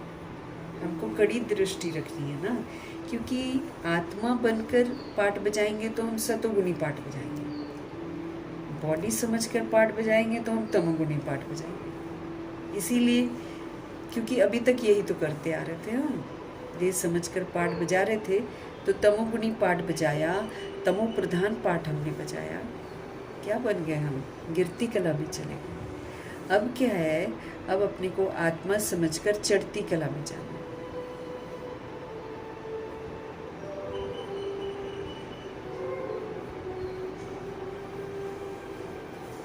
माया बड़े विघ्न डालती है, बाबा कहते हैं। बाप समझाते बच्चे अब तुमको कोई भी पाप कर्म नहीं करना है। मनसा में तूफान भल बहुत आएंगे, उल्टे उल्टे ख्यालात आएंगे, है ना, मन इधर उधर भटकाएगा, चंचलता लाएगा, चंचल का काम करेगा। लेकिन बाबा कहते ना, जो तुम्हारे दिमाग में संकल्प आते ना, ये करूं वो करूं, वो तुम कर्म में मत लाना, क्योंकि कर्म में लाकर फिर नहीं बच सकते, क्योंकि वो तो मेरा बन गया हिसाब किताब। बंधन को फिर हमें ही खोलना पड़ेगा।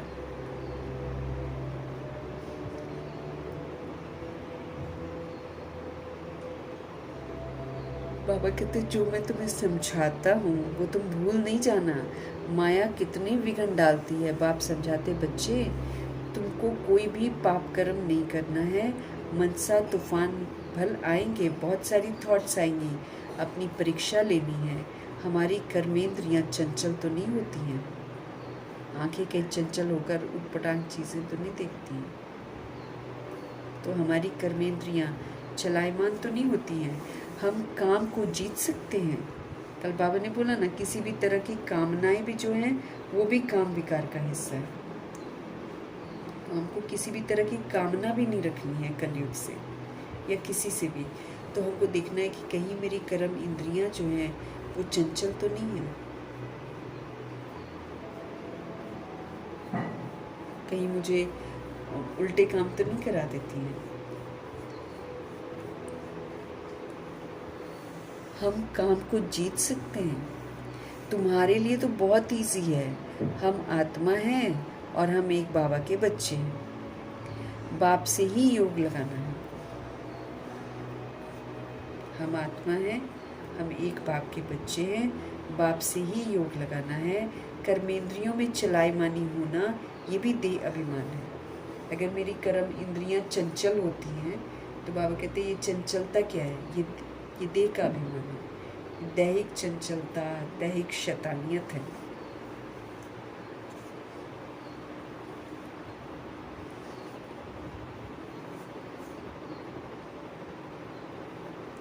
हमारी कर्म इंद्रियां चलायमान तो नहीं होती हैं। हम काम को जीत सकते हैं। काम विकार और कामनाएं क्या हम जीत सकते हैं? तुम्हारे लिए तो बहुत सहज है। बाबा कहते हैं हम आत्मा हैं, हम एक बाप के बच्चे हैं। बाप से ही हमको योग लगाना है। और कर्मेंद्रियों में चलायमानी होना ये भी देह अभिमान हुआ ना। अगर मेरी कर्म इंद्रियां चंचल होती हैं तो ये बॉडी कॉन्शियसनेस हो जाती है। तुमको कोई से भी डरना नहीं है। तुमको निर्भय बनना है ना। वापस घर जाना है ना मेरे को, तो निर्वैर और निर्भय बनना है। हमको कब डर लगना बंद होगा? जब हम निर्वैर बन जाएंगे, जब हमको किसी से भी कोई वैर नहीं होगा। और श्रीमत पर चलकर जब हम सबको शुद्ध शुभ सकारात्मक दे देंगे तो फिर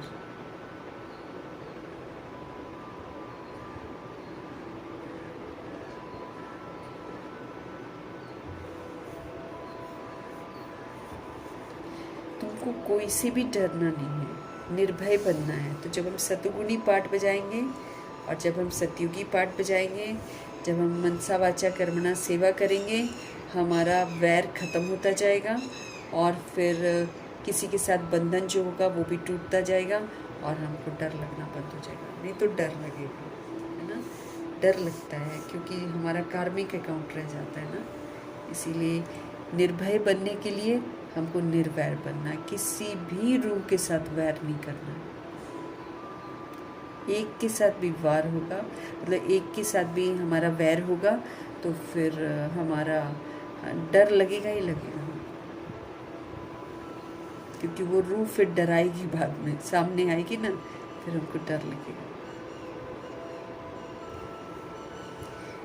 कभी भी कहाँ जाओ तो साक्षी होकर देखना है सब कुछ, कि हम तो आत्मा हैं और ये खेल चल रहा है। साक्षी होकर देखना है, डिटैच होकर देखना है, कहीं भी अटैचमेंट ना आए इसका ख्याल रखना है। बाबा कहते हैं साक्षी होकर देखो, नॉलेजफुल होकर देखो सब, कि ये खेल है, कार्टून शो चल रहा है। बाबा कहते हैं ना, मिक्की माउस का खेल चल रहा है। छीना झपटी, उससे ले ले, इससे ले ले, ये कर ले, वो कर ले। तो कार्टून बने हुए हैं सारे के सारे, कार्टून शो चल रहे हैं। बाबा कहते हैं अब तुम इस खेल को तो पूरा जान गए हो, है।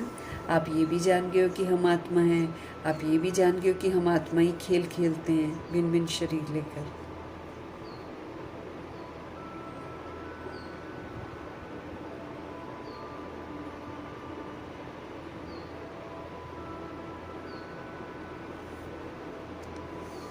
इस खेल को तुम पूरा जान गए हो। ऊंच से ऊंच बाप है, ये बुद्धि में आया है।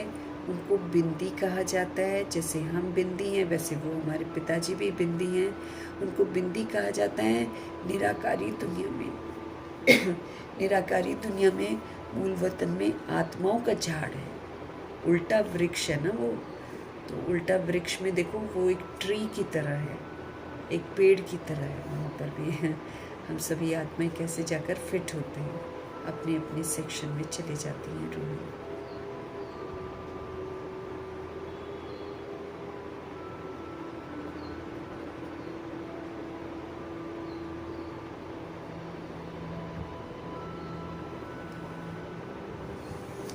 उनको बिंदी कहा जाता है। निराकारी दुनिया में आत्माओं का झाड़ है, पेड़ है, बीज से झाड़ निकलता है। तो बीज चैतन्य ऊपर है परमधाम में, और बाबा हमको शिक्षित करते हैं, फिर सुंदर रचना रचते हैं, फिर नई दुनिया होती है।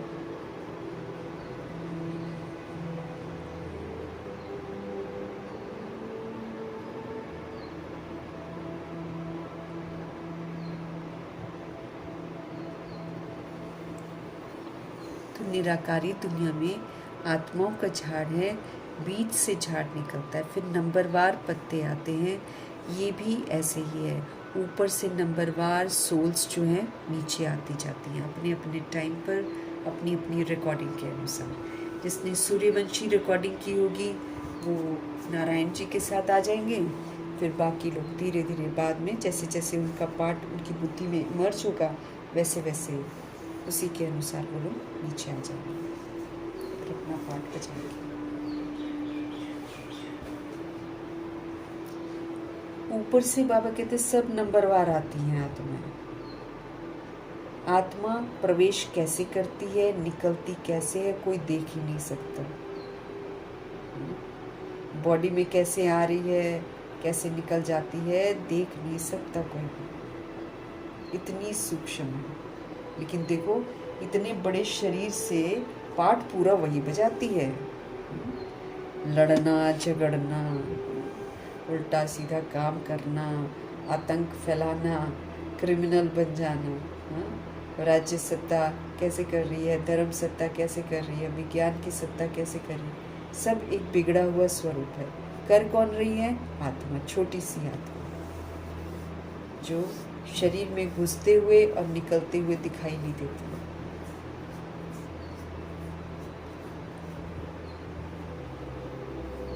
इसलिए निकलती है, वहीं पर रहती है, लेकिन किसी को पता ही नहीं है कि वो पास में बैठी हुई है, वो सब देख रही है, किसी को नहीं पता।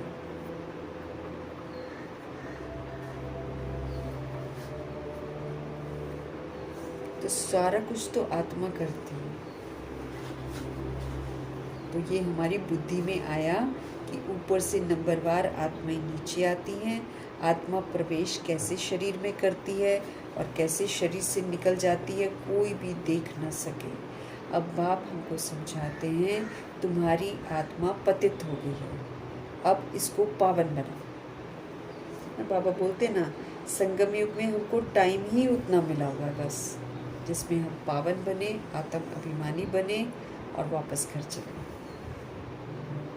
इसमें विस्तार करने की बाबा मना करते हैं, क्योंकि विस्तार करेंगे तो आत्म अभिमानी कैसे बनेगा? आत्म अभिमानी बनना भी तो आसान थोड़ी है।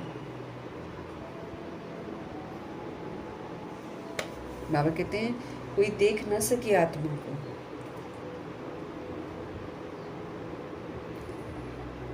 अब बाप समझाते हैं तुम्हारी आत्मा जो है वो हो गई है पतित इस समय। अब बनो तुम पावन, क्योंकि वापस घर चलना है। ड्रामा तो तुमको रहने नहीं देगा, इसलिए चलो वापस। ड्रामा तो एक बार समाप्त होकर फिर से शुरू होना है ना, तो इसमें वो तो किसी को भी रहने नहीं देगा, सबकी बॉडियों को ख़त्म करेगा।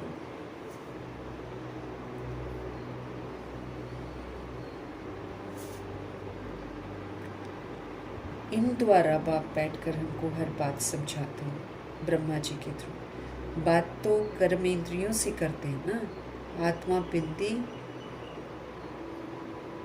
इसमें नहीं होती तो कर्मेंद्रियां कुछ कर नहीं सकती हैं।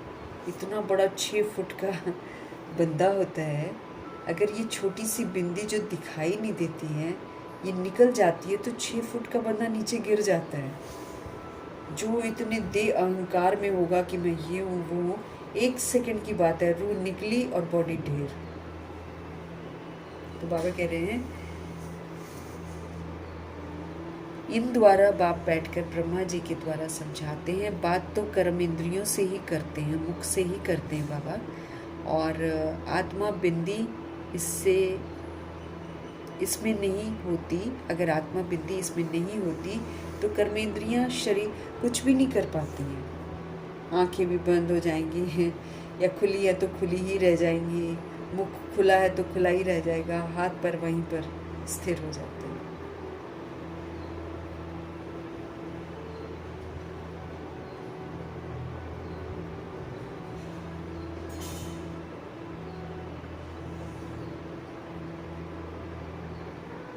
इतनी छोटी बिंदी कितनी पावरफुल है, उनमें सारी नॉलेज है।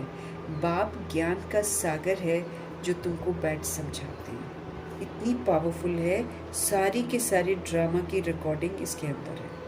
अपने अपने समय पर इमर्ज होती है, फिर वैसे ही पाठ बजाती है। पावरफुल है ना छोटी सी बिंदी, यही तो चला रही है और उसी को हम लोग नहीं जानते। उनमें सारी नॉलेज है आत्मा में। बाप ज्ञान का सागर है जो तुमको बैठकर समझाते हैं, उनमें सारा ज्ञान है। ये भी उनका पाठ नूंदा हुआ है कि हम सभी आत्माओं को सत्य से परिचित कराते हैं।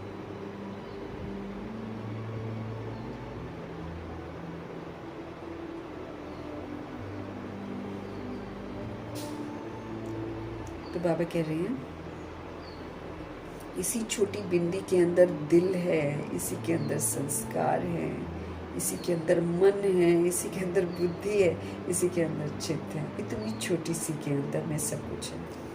बॉडी का तो ऑर्गन्स अलग है, ये तो तब काम करते हैं जब सोल बॉडी में प्रवेश करके अपनी पावर पूरी बॉडी में फैलाती है। सोल में पावरफुल है ना, तो वो अपनी ताकत फैलाती है, तब जाकर शरीर के अंग चलते हैं। जहाँ वो पावर नहीं फैलाएगी ना, वहाँ का अंग काम नहीं करेगा, तो वो तो विनाशी अंग है। तो मेन ताकत किस में है? रूह में ताकत है।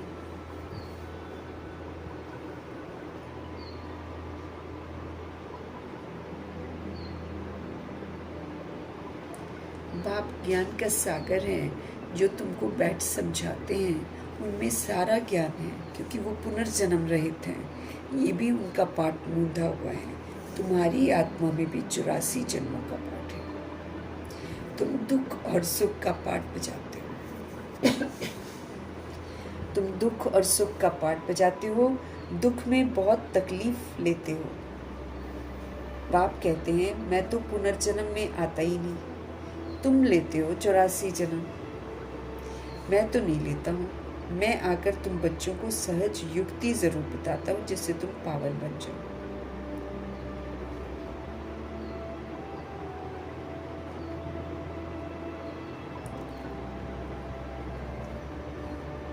तुम 84 जन्म लेते हो, मैं तो नहीं लेता हूँ। मैं आकर तुम बच्चों को सहज युक्ति बताता हूँ कि भाई मुझे याद करो तो तुम पावन बन जाओगे। आधा कल्प तुम कामचिता पर बैठकर तमो प्रधान बने, तुम्हारे अंदर कामनाएं आई और तुम कामचिता पर बैठे, तो तुम क्या बन गए? तमो प्रधान बन गए। आत्माओं से ही बाबा बात करते हैं। आत्मा के ऑर्गन्स पहले छोटे होते हैं, फिर बड़े होते हैं।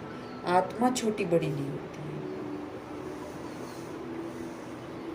शरीर वृद्ध होता है, आत्मा कभी वृद्ध नहीं होती है। क्योंकि देखो, वृद्ध शरीर से निकलकर जाकर एक बच्चे के बॉडी में घुस जाती है। तो आत्मा उस रूप से कभी नहीं चेंज होती है, लेकिन आत्मा पतित और पावन जरूर करती है।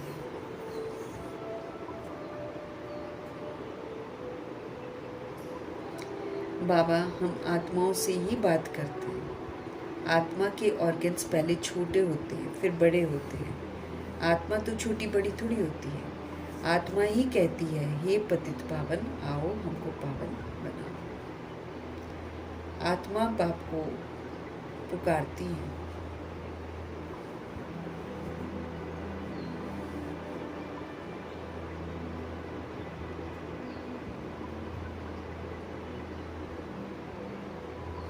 बाबा कहते हैं आत्मा ही कहती है, हे पतित पावन आओ। आत्मा बाप को पुकारती है। बाप कहते हैं, मैं कल्प कल्प आता हूँ, तुम पतितों को पावन बनाने के लिए आता हूँ। तो हम सभी पतित बन जाते हैं। अब हमको बनना है पावन। कैसे बनेंगे? याद से और श्रीमत पर चलकर। अभी तुम जानते हो आत्मा कैसे आती जाती है। मनुष्य तो बहुत माथा मारते हैं। देखें आत्मा कैसे निकलती है, परंतु किसी को पता नहीं पड़ता। देह अभिमान में इंसान सोचता है कि हम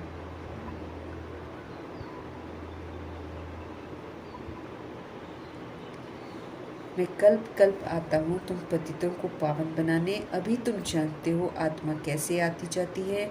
मनुष्य तो बहुत माथा मारते हैं।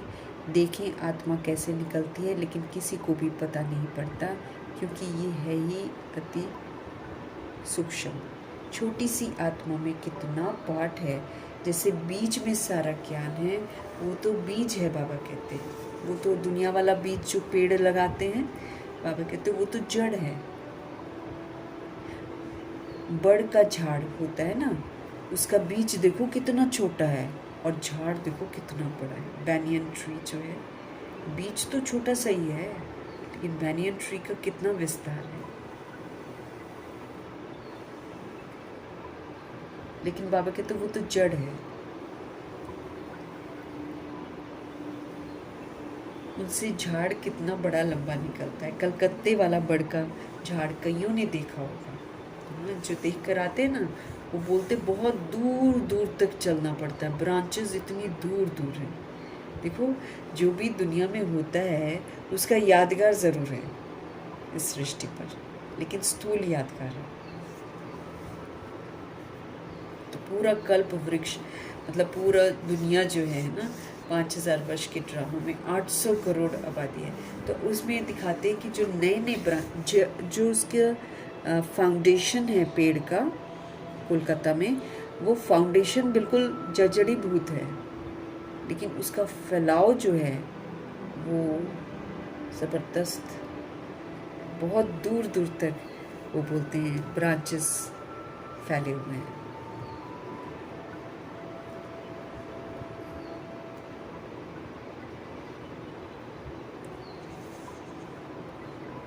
पापा कहते कलकत्ते वाला बड़ का झाड़ कईयों ने देखा होगा, बहुत बड़ा झाड़ है। अब उनका मतलब वो प्रतीक है 5000 ईयर्स के ड्रामा का यादगार। अब उनका फाउंडेशन सारा सड़ गया है। वो पेड़ का विस्तार बहुत है, न्यू ब्रांचेस बहुत हैं आगे चलकर, लेकिन बाकी उसकी जो नींव है, उसकी जो जड़ें हैं, वो हो गई हैं खोखली। ऐसे ये दुनिया रूपी ड्रामा भी जो है, सृष्टि का ड्रामा, इसमें भी ऐसे है कि फाउंडेशन कमज़ोर और बाकी सारा विस्तार ही विस्तार कर रहे हैं।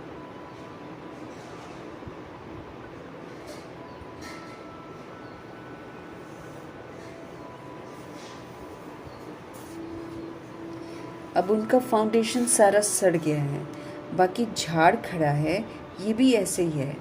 देवता धर्म का फाउंडेशन है नहीं, झाड़ की भी अब जड़ीभूत अवस्था है, ये भी तुम जानते हो। तब तो गवर्नमेंट को भी कहते हो कि हम इतने समय में दुनिया को पावन बनाकर दिखाएंगे। मनुष्य इन बातों को समझते नहीं है। तुमको तो निश्चय है कि हम इस भारत को श्रेष्ठाचारी ज़रूर बनाएंगे। बाबा कहते हैं तुमको तो अब निश्चय है ना कि हम इस भारत को श्रेष्ठाचारी ज़रूर बनाएंगे। लेकिन श्रेष्ठाचारी कैसे? जब हम खुद श्रेष्ठ बनेंगे तब हम श्रेष्ठाचारी बनाएंगे। जैसे भ्रष्ट बनकर हमने इसको भ्रष्टाचारी बना दिया, उसमें अपना योगदान दिया, तो अभी श्रीमत पर चलकर श्रेष्ठ बनकर श्रेष्ठाचारी बनाना है। तो तुमको तो निश्चय है कि हम इस भारत को श्रेष्ठाचारी ज़रूर बनाएंगे, तब तो भ्रष्टाचारी दुनिया का विनाश होगा। ये जो चाहते हैं ना शांति हो जाए, आत्मा पाठ बजाते बजाते थक गई है, इसलिए पुकारती है, हे शांति देवा। ये थोड़ी समझते हैं कि आत्मा ही शांत स्वरूप है। ये तो कोई नहीं समझता है कि हम आत्मा हैं और हम शांत स्वरूप हैं। हमको उस स्वरूप में टिकना है आत्मा समझकर। बाकी बाहर से जितना मर्जी ढूंढते रहो, शांति मिलने वाली नहीं। आज पूरा बाबा आत्मा का पाठ पक्का करा, आत्मा बनकर पाठ बजाओ। ये थोड़ी समझते हैं कि आत्मा शांत स्वरूप है, परंतु यहाँ तो आत्मा को कर्मेंद्रियों के द्वारा कर्म जरूर करना है। हम कर्म से भाग नहीं सकते, लेकिन अब हमको श्रेष्ठ कर्म करने हैं। शांति दो कहते हैं, बाबा कहते हैं, ये किसको पता ही नहीं है कि शांति धाम अलग है और सुख धाम अलग है। किसी को नहीं मालूम है, हमको भी नहीं मालूम था, अभी हमको समझ में आ रहा है। सुख धाम में बहुत थोड़े मनुष्य होते हैं। क्यों? क्योंकि 800 करोड़ आबादी में से बहुत कम है जो क्वालिफाई करते हैं ईश्वरीय पढ़ाई पढ़कर, बहुत कम है जो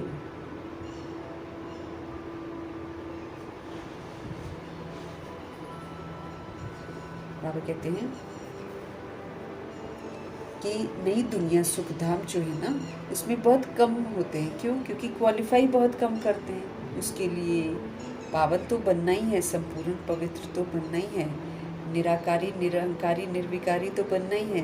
लेकिन 5 क्वालिफिकेशन जो हैं कि फिर से सारे देह के जो दाग लगे हुए हैं हम पर, देह समझने से जो हमने अपने ऊपर दाग लगा रखे हैं काले काले, वो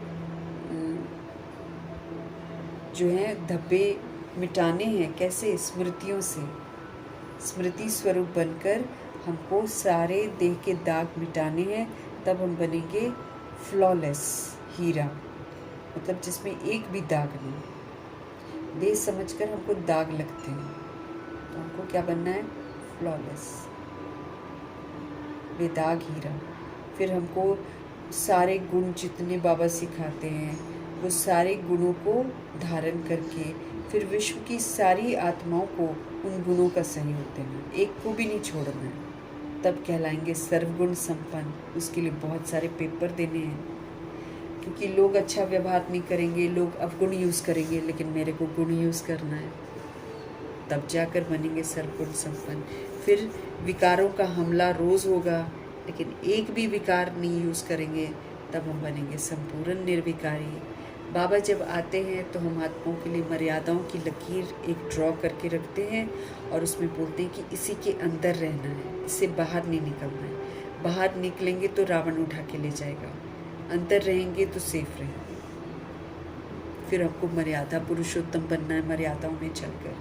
फिर किसी भी तरह की हिंसा नहीं करनी है, एकदम संपूर्ण अहिंसक बनना है।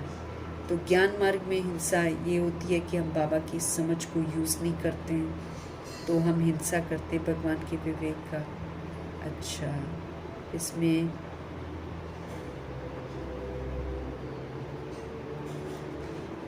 बाबा कहते हैं कि हाँ, झूठ नहीं बोलना है, हाँ, आत्मा ही समझकर पाठ बजाना है। शरीर समझ रहे हैं फिर झूठ बोल रहे हैं, मेरे को तेरा करके फिर मेरा समझ रहे हैं, झूठ बोल रहे हैं। फिर शूद्र के संस्कार बाबा को सौंप के फिर से शूद्र के संस्कार के वशीभूत हो जाते हैं, तो चोर कहलाएंगे, चोरी करते हैं। ऐसे ही बाबा कहते हैं जो ये समय है बड़ा अनमोल है, लेकिन तुम इस समय को समय की अहमियत को समझते नहीं हो, और तुम अपने आप को ऊंचे मर्तबे से वंचित करते हो, ऊंचा पुरुषार्थ नहीं करते हो, तो तुम अपने आप को ठगते हो। तो अगर ये सारी चीज़ें हमारे में नहीं होंगी, तब कहलाएंगे संपूर्ण अहिंसक।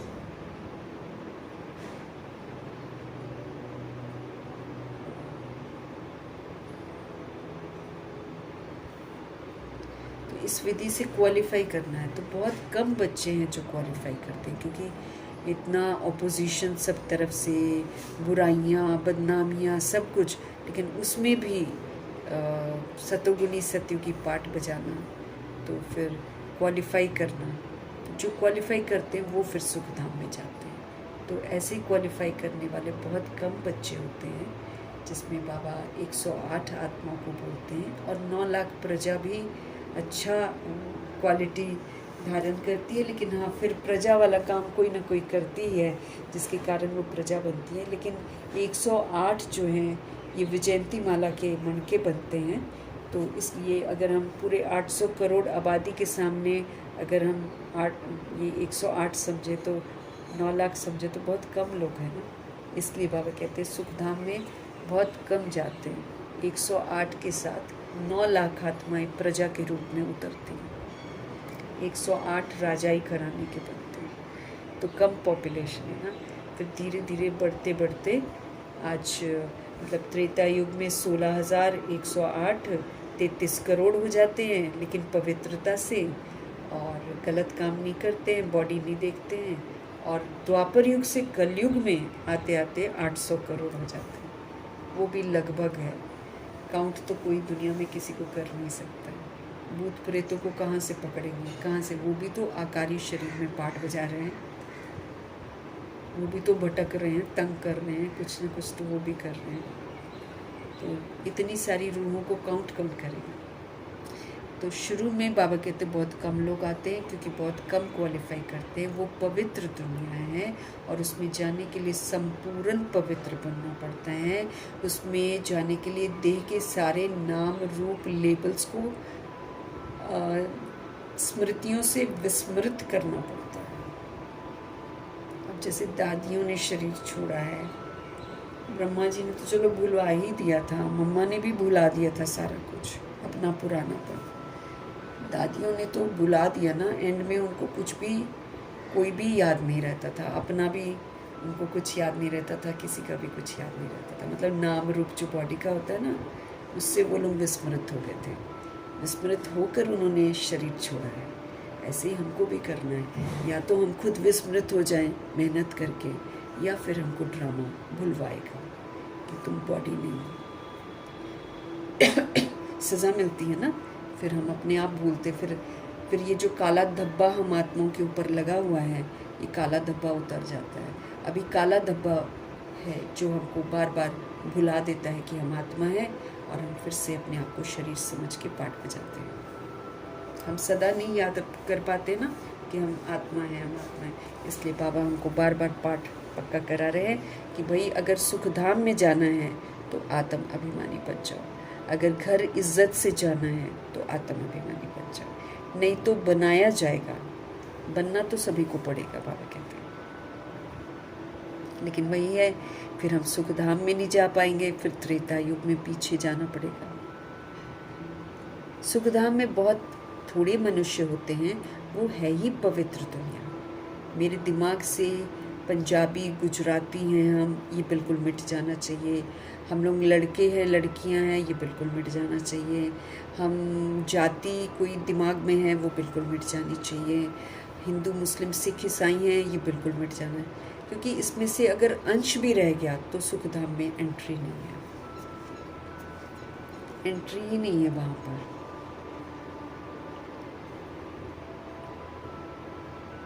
जनक दादी ने क्लास करवाई हुई है, उन्होंने यही बोला था, सीक्रेट बताऊं? बाबा ने बोला है अगर पंजाबी गुजराती या देह का कुछ भी तुम्हारे बुद्धि में है तो सतयुग में एंट्री नहीं है, क्योंकि वो एक सच्चा युग है। वहाँ पर वही सोल्स जाती हैं जो अपने आप को आत्मा समझते हैं। बहुत मेहनत है, मिटाना है ना 63 जन्मों की रिकॉर्डिंग को मर्ज करना और नई वाली रिकॉर्डिंग को इमर्ज करना।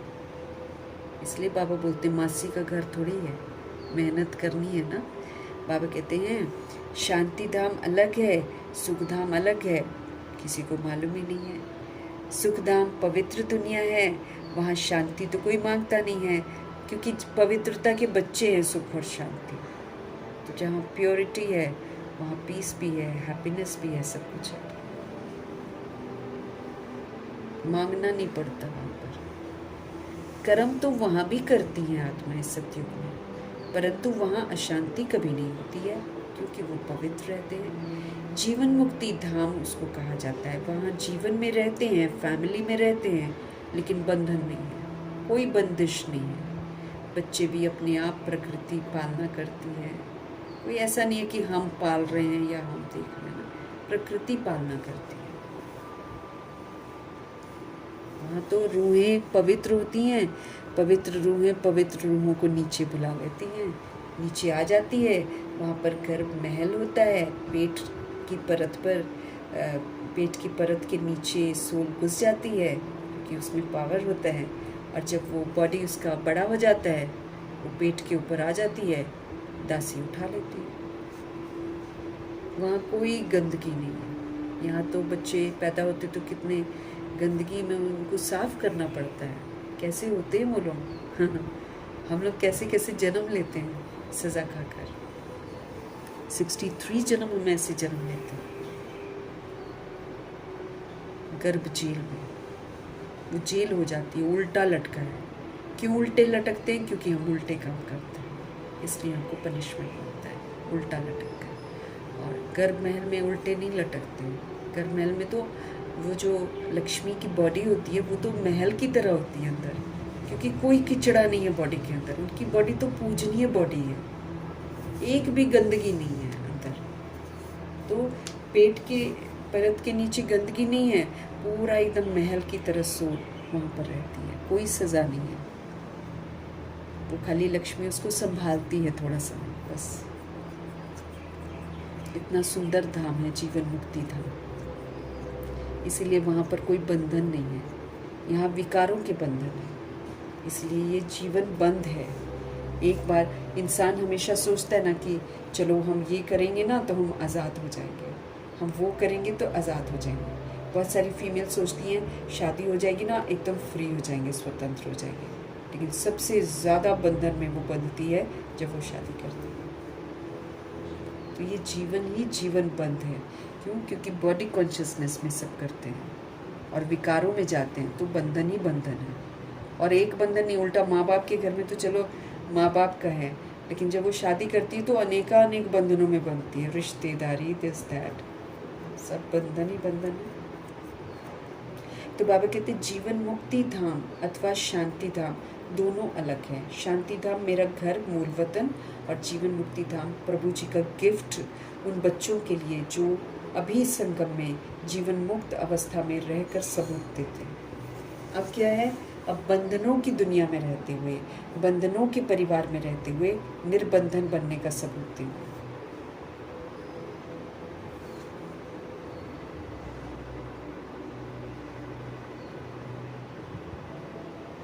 कर्म तो वहाँ भी करते हैं बाबा कहते हैं, परंतु वहाँ शांति नहीं होती है, क्योंकि वहाँ पवित्रता है। जीवन मुक्ति धाम अथवा शांति धाम दोनों अलग हैं। सतयुग में जीव आत्माओं को सुख भी है तो शांति भी है, क्योंकि वहाँ प्योरिटी है। एवर हेल्दी वेल्थी रहते हैं, वहाँ हेल्थ भी है, वेल्थ भी है, हैप्पीनेस भी है। ये सारा अभी हम कमाते हैं संगम युग में, यहीं से कैरी करते हैं संस्कार। यहीं पर जीवन मुक्ति के संस्कार संगम युग में हमको धारण करना है। जीवन बंद परिवार में रहते हुए जीवन मुक्त रहना है। कैसे रहेंगे? बाबा कहते ट्रस्टी बनकर पाठ बजाओ और सतोगुणी सतयुगी पाठ बजाओ। जब हम सतोगुणी और सतयुगी व्यवहार सभी के साथ करेंगे, हर आत्मा मुझे बंधन से मुक्त कर देगी। हर आत्मा खुश हो जाएगी, हर आत्मा को हमको संतुष्ट करना है। हर आत्मा, एक ही विधि है, जब हम आत्मा बनकर पाठ बजाएंगे तभी सब संतुष्ट होंगे। क्योंकि आत्मा बनकर पाठ बजाएंगे तो हम सतोगुणी सतयुगी पाठ बजाएंगे। और ये जो सतोगुणी और सतयुगी पाठ है ना, इसी की भूखी और प्यासी हैं सारी आत्माएं। हर आत्मा दूसरी सोल से यही चाहती है कि हमको इससे सुख मिले, हमको इससे रूहानी प्यार मिले, हमको इससे। लेकिन वो यही सारी चीज़ें ना बॉडी कॉन्शियसनेस में बॉडीली बीइंग से चाहती है, इसलिए उसको किसी से मिलता नहीं। 63 जन्म जो हमने लिए हैं, हम बंधनों में जो आए हैं, हम आत्मा यही तो ढूंढती हैं। सच्चा साथी मिले, खुशियाँ मिले, ये मिले, वो मिले, मिलता किसी से नहीं है अभी। और हम वो बॉडी कॉन्शियसनेस में पार्ट बजाकर और बंधन में बंध जाते, क्योंकि हम सोचते वो मुझको दे। अब बाबा मुझे बोलते हैं कि तुम राजा बनो और तुम सबको देना शुरू करो। जब तुम दोगे वही तुमको वापस मिलेगा। तो तुम अच्छा दो, तेरे पास अच्छा आएगा। तुम बुरा दोगे, भले देखो मैंने मुंह से कुछ नहीं बोला, ठीक है ना, मैंने अपने संकल्प में सोचा किसी रूह के बारे में कुछ बैड, पहुंच गया उसके पास, वो रूह भी उधर से बैड ही भेजेगी मेरे को ऑटोमेटिकली। हम लोग का वाइब्रेशन हम लोग एक दूसरे का कैच करते हैं। यहाँ बैठे हम पंजाब में बैठी हुई किसी आत्मा के लिए कुछ सोच लेना, यहाँ बैठे उसके पास उसी समय वाइब्स पहुँचेगा। फिर उधर से अगर मैं बुरा सोचा है, उधर से बुरा ही इधर आएगा। हाँ, इतना खतरनाक है हम लोग आत्माएं। अभी हमको क्या करना है, बाबा कहते तुम सबके साथ सतोगुणी पाठ बजाओ। तो जब तुम अच्छा दोगे ना, वो कुछ समय अगर दूसरी आत्मा बैठ देगी भी, कितना बैठ दे लेगी, तुम तो भी उसको अच्छा देते जाओ, देते जाओ, देते जाओ। एक दिन वो भी अच्छा देना सीख जाएगी। इस विधि से सतोगुणी बनकर हमको सारी रूहों को सतोगुणी बनाना है। वैसे बोलने से कोई नहीं बनेगा, बनकर उसको दिल से शुभ भावना, शुभकामना, दुआएं देते जाएंगे ना, फिर एक दिन वो भी आत्मा मेरे को दुआएं देगी, शुभ भावना, राजी। इस तरीके से हमको सबको संतुष्ट करना। बाबा क्या बोलते हैं, इस समय ही कम से कम 95% सोल्स तुम्हारे साथ संतुष्ट होनी चाहिए। बाबा के अनुसार 5% बाबा कहते जो असंतुष्ट होती है ना, उसका कोई बात नहीं, वो भी संतुष्ट हो ही जाएगी हमें। 5% बाबा खाली छोड़ते हैं, बाकी बोलते हैं 95% सबको संतुष्ट करो, क्योंकि ये रूहें ही उड़ने नहीं देंगी हमको ऊपर। अगर कोई सोल मेरे से असंतुष्ट होगी ना, वो ऐसा नेगेटिव एनर्जी देगी, वो उड़ने ही नहीं देगी। तो मतलब मैं उसके बंधन में बंधी हुई हूँ। इसलिए बाबा हमको कभी कभी बोलते ना, तुम कुछ और मत करो, तुम सारा दिन सबको दुआएं ही देते जाओ। अब दुआएं देंगे तो अच्छा बोलेंगे ना सबके लिए, अच्छा बोलते बोलते मेरे बंधन कटते चले जाएंगे। वरना हम एक दूसरे के बंधनों में बुरे तरीके से बंधे हुए। यूं ही किसी के बारे में राह चलते अगर हम कुछ बोल जाते और सोचते हम बच गए हैं, नहीं, हम उसके साथ कर्म बंधन मैंने बना लिया है। अब जब तक वो बंधन से मैं मुक्त नहीं करूँगी अपने आप को, तब तक मैं उड़ नहीं पाऊँगी। इसीलिए हर रूह को अच्छा ही बोलना है। हमको बॉडीली बीइंग की तरह उसको देखना ही नहीं है। देखेंगे तो फिर बंधन में बन जाएगा। तो सारी हेल्थ, वेल्थ, हैप्पीनेस मुझे यहीं पर कमानी है। एक तरफ मेरा हेल्थ का कर्म भोग भी आएगा, एक तरफ मुझे अच्छा पाठ भी बजाना है। अब जो कर्म भोग है वो हो जाएगा चुकतू, है ना। अगर हम अच्छा, मतलब दुख आया लेकिन मैंने खुशी खुशी उसको चुकतू कर दिया, तो खुशी खुशी चुकतू किया, तो वो मेरा कार्मिक अकाउंट ख़त्म, और आगे के लिए जो अच्छा है वो मेरा फिर बन जाएगा और अच्छा। ऐसे हमको त्रिकालदर्शी बनकर पाठ बजाना है। हेल्थ, वेल्थ, हैप्पीनेस यहीं पर कमानी है। जितना मैं आत्मा ज्ञान को यूज़ करूँगी प्रैक्टिकल में, उतना मैं वेल्दी बनती जाऊँगी।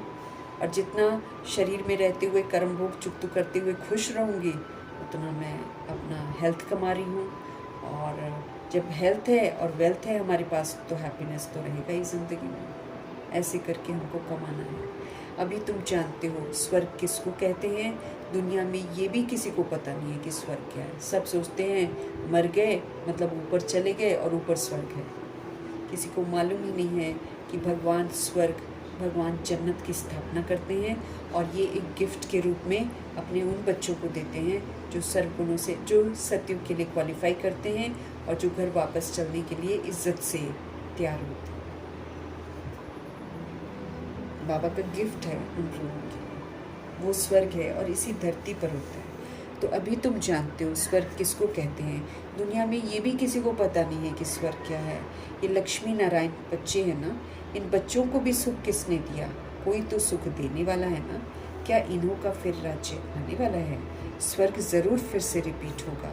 स्वर्ग में जब होंगे तो वहाँ ऐसे नहीं कहेंगे कि नर्क फिर से रिपीट करेंगे, क्योंकि भूल जाते हैं हम सारा कुछ। ड्रामा में जो हम भूल जाते हैं ये कल्याणकारी है, क्योंकि अगर हमको याद रहे कि पिछले जन्म में हम किसके घर में थे, तो फिर तो हम शरीर छोड़कर फिर वापस उधर ही जाना चाहेंगे अटैचमेंट के कारण, है कि नहीं। तो घमसान हो जाए, इसलिए हम लोग भूल जाते हैं। इसी तरीके से जब हम अभी पढ़ते हैं, सुखधाम के लिए क्वालिफाई करते हैं, तो सुखधाम में इस ज्ञान की सारी बातों को हम भूल जाते हैं। क्योंकि अगर हमको याद रहेगा तो फिर तो हमको ये लगेगा कि हम तो उतरते उतरते फिर नर्क में चले जाएंगे। तो वो जो खुशी, एक रियल खुशी रहनी चाहिए, वो नहीं रहेगी ना, फिर उदासी आ जाएगी। इसलिए हम लोग भूल जाते हैं। स्वर्ग ज़रूर फिर रिपीट होगा। स्वर्ग में जब होंगे तो वहाँ हम ऐसे नहीं कहेंगे कि नर्क फिर से रिपीट करेंगे। अभी कहते हो पवित्रता, सुख, शांति की नई दुनिया फिर से रिपीट होगी। ये तो पुरानी दुनिया दुख धाम है, इनको आयरन एज कहा जाता है। नई दुनिया भी तो है थी ना, उनको स्वर्ग कहते हैं। तो ये ज्ञान जो है तुम्हारी बुद्धि में ठहरा हुआ है, बरोबर हम फिर से देवी देवता बन रहे हैं। तुम्हारी एम ऑब्जेक्ट ही ये है। हम फिर से स्वर्ग की बादशाही ले रहे हैं भगवान से। बेहद के बाप से वर्षा तो ज़रूर पाएंगे। ये अच्छी रीति हमको याद करना है। हम आत्माएं वहाँ रहती हैं, फिर हम यहाँ आए हैं पाठ बजाने के लिए। अब हमको स्मृति मिली है 84 जन्म कैसे लेते हैं। अब बाबा ने हमको बताया है कि कैसे हम पुनर्जन्म लेते हैं। बाप समझाते भी तुम ब्रह्मा मुख वंशावली ब्राह्मणों को ही है। जो ब्रह्मा मुख वंशावली बनते हैं उनको ही बाबा सारी बातें समझाते हैं। ब्राह्मण बनने बिगर तो प्रजापिता ब्रह्मा का बच्चा बनने बिगर शिव बाबा से वर्षा हम कैसे लेंगे। एक हमको ब्राह्मण बनना पड़ता है, एक हमको ब्रह्मा मुख वंशावली बनना पड़ता है, अर्थात ब्रह्मचर्य के साथ ब्रह्मचारी बनना पड़ता है, तब जाकर हमको सत्युग का वर्षा मिलता है। ब्राह्मण बनने बिगर और प्रजापिता ब्रह्मा का बच्चा बनने बिगर शिव बाबा से वर्षा कैसे लेंगे। प्रजापिता ब्रह्मा तो मशहूर है, ब्रह्मा द्वारा नई दुनिया की स्थापना करते हैं।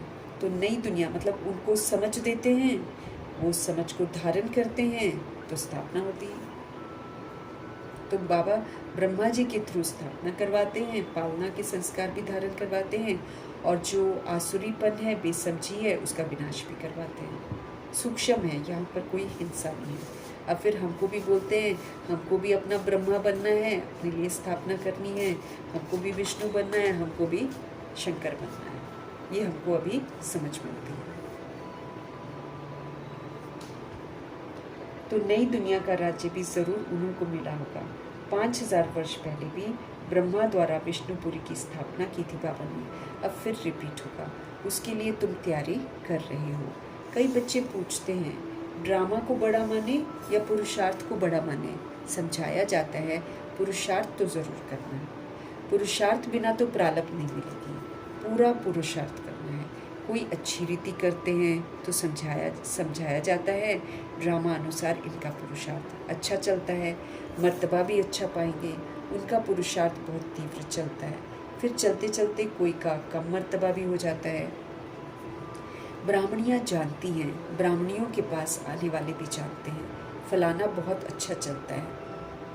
आजकल आते नहीं हैं, कहते हैं हमारी बुद्धि में पता नहीं क्यों नहीं बैठता है, बाबा को हम याद ही नहीं कर सकते हैं, बस हम नहीं चल सकेंगे, बड़ी मंजिल है, ऐसे ऐसे भी लिख कर देते हैं।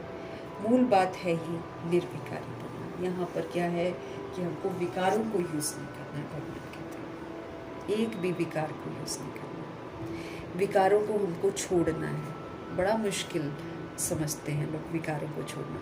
तुम जानते हो ड्रामा अनुसार कल पहले मिसल इनकी ऐसी अवस्था चली आ रही है। अगर कोई कहता है ना कि बड़ा मुश्किल है, तो फिर हम क्या समझेंगे कि कल पहले मिसल मतलब ड्रामा अनुसार उनकी ऐसी अवस्था चल रही है।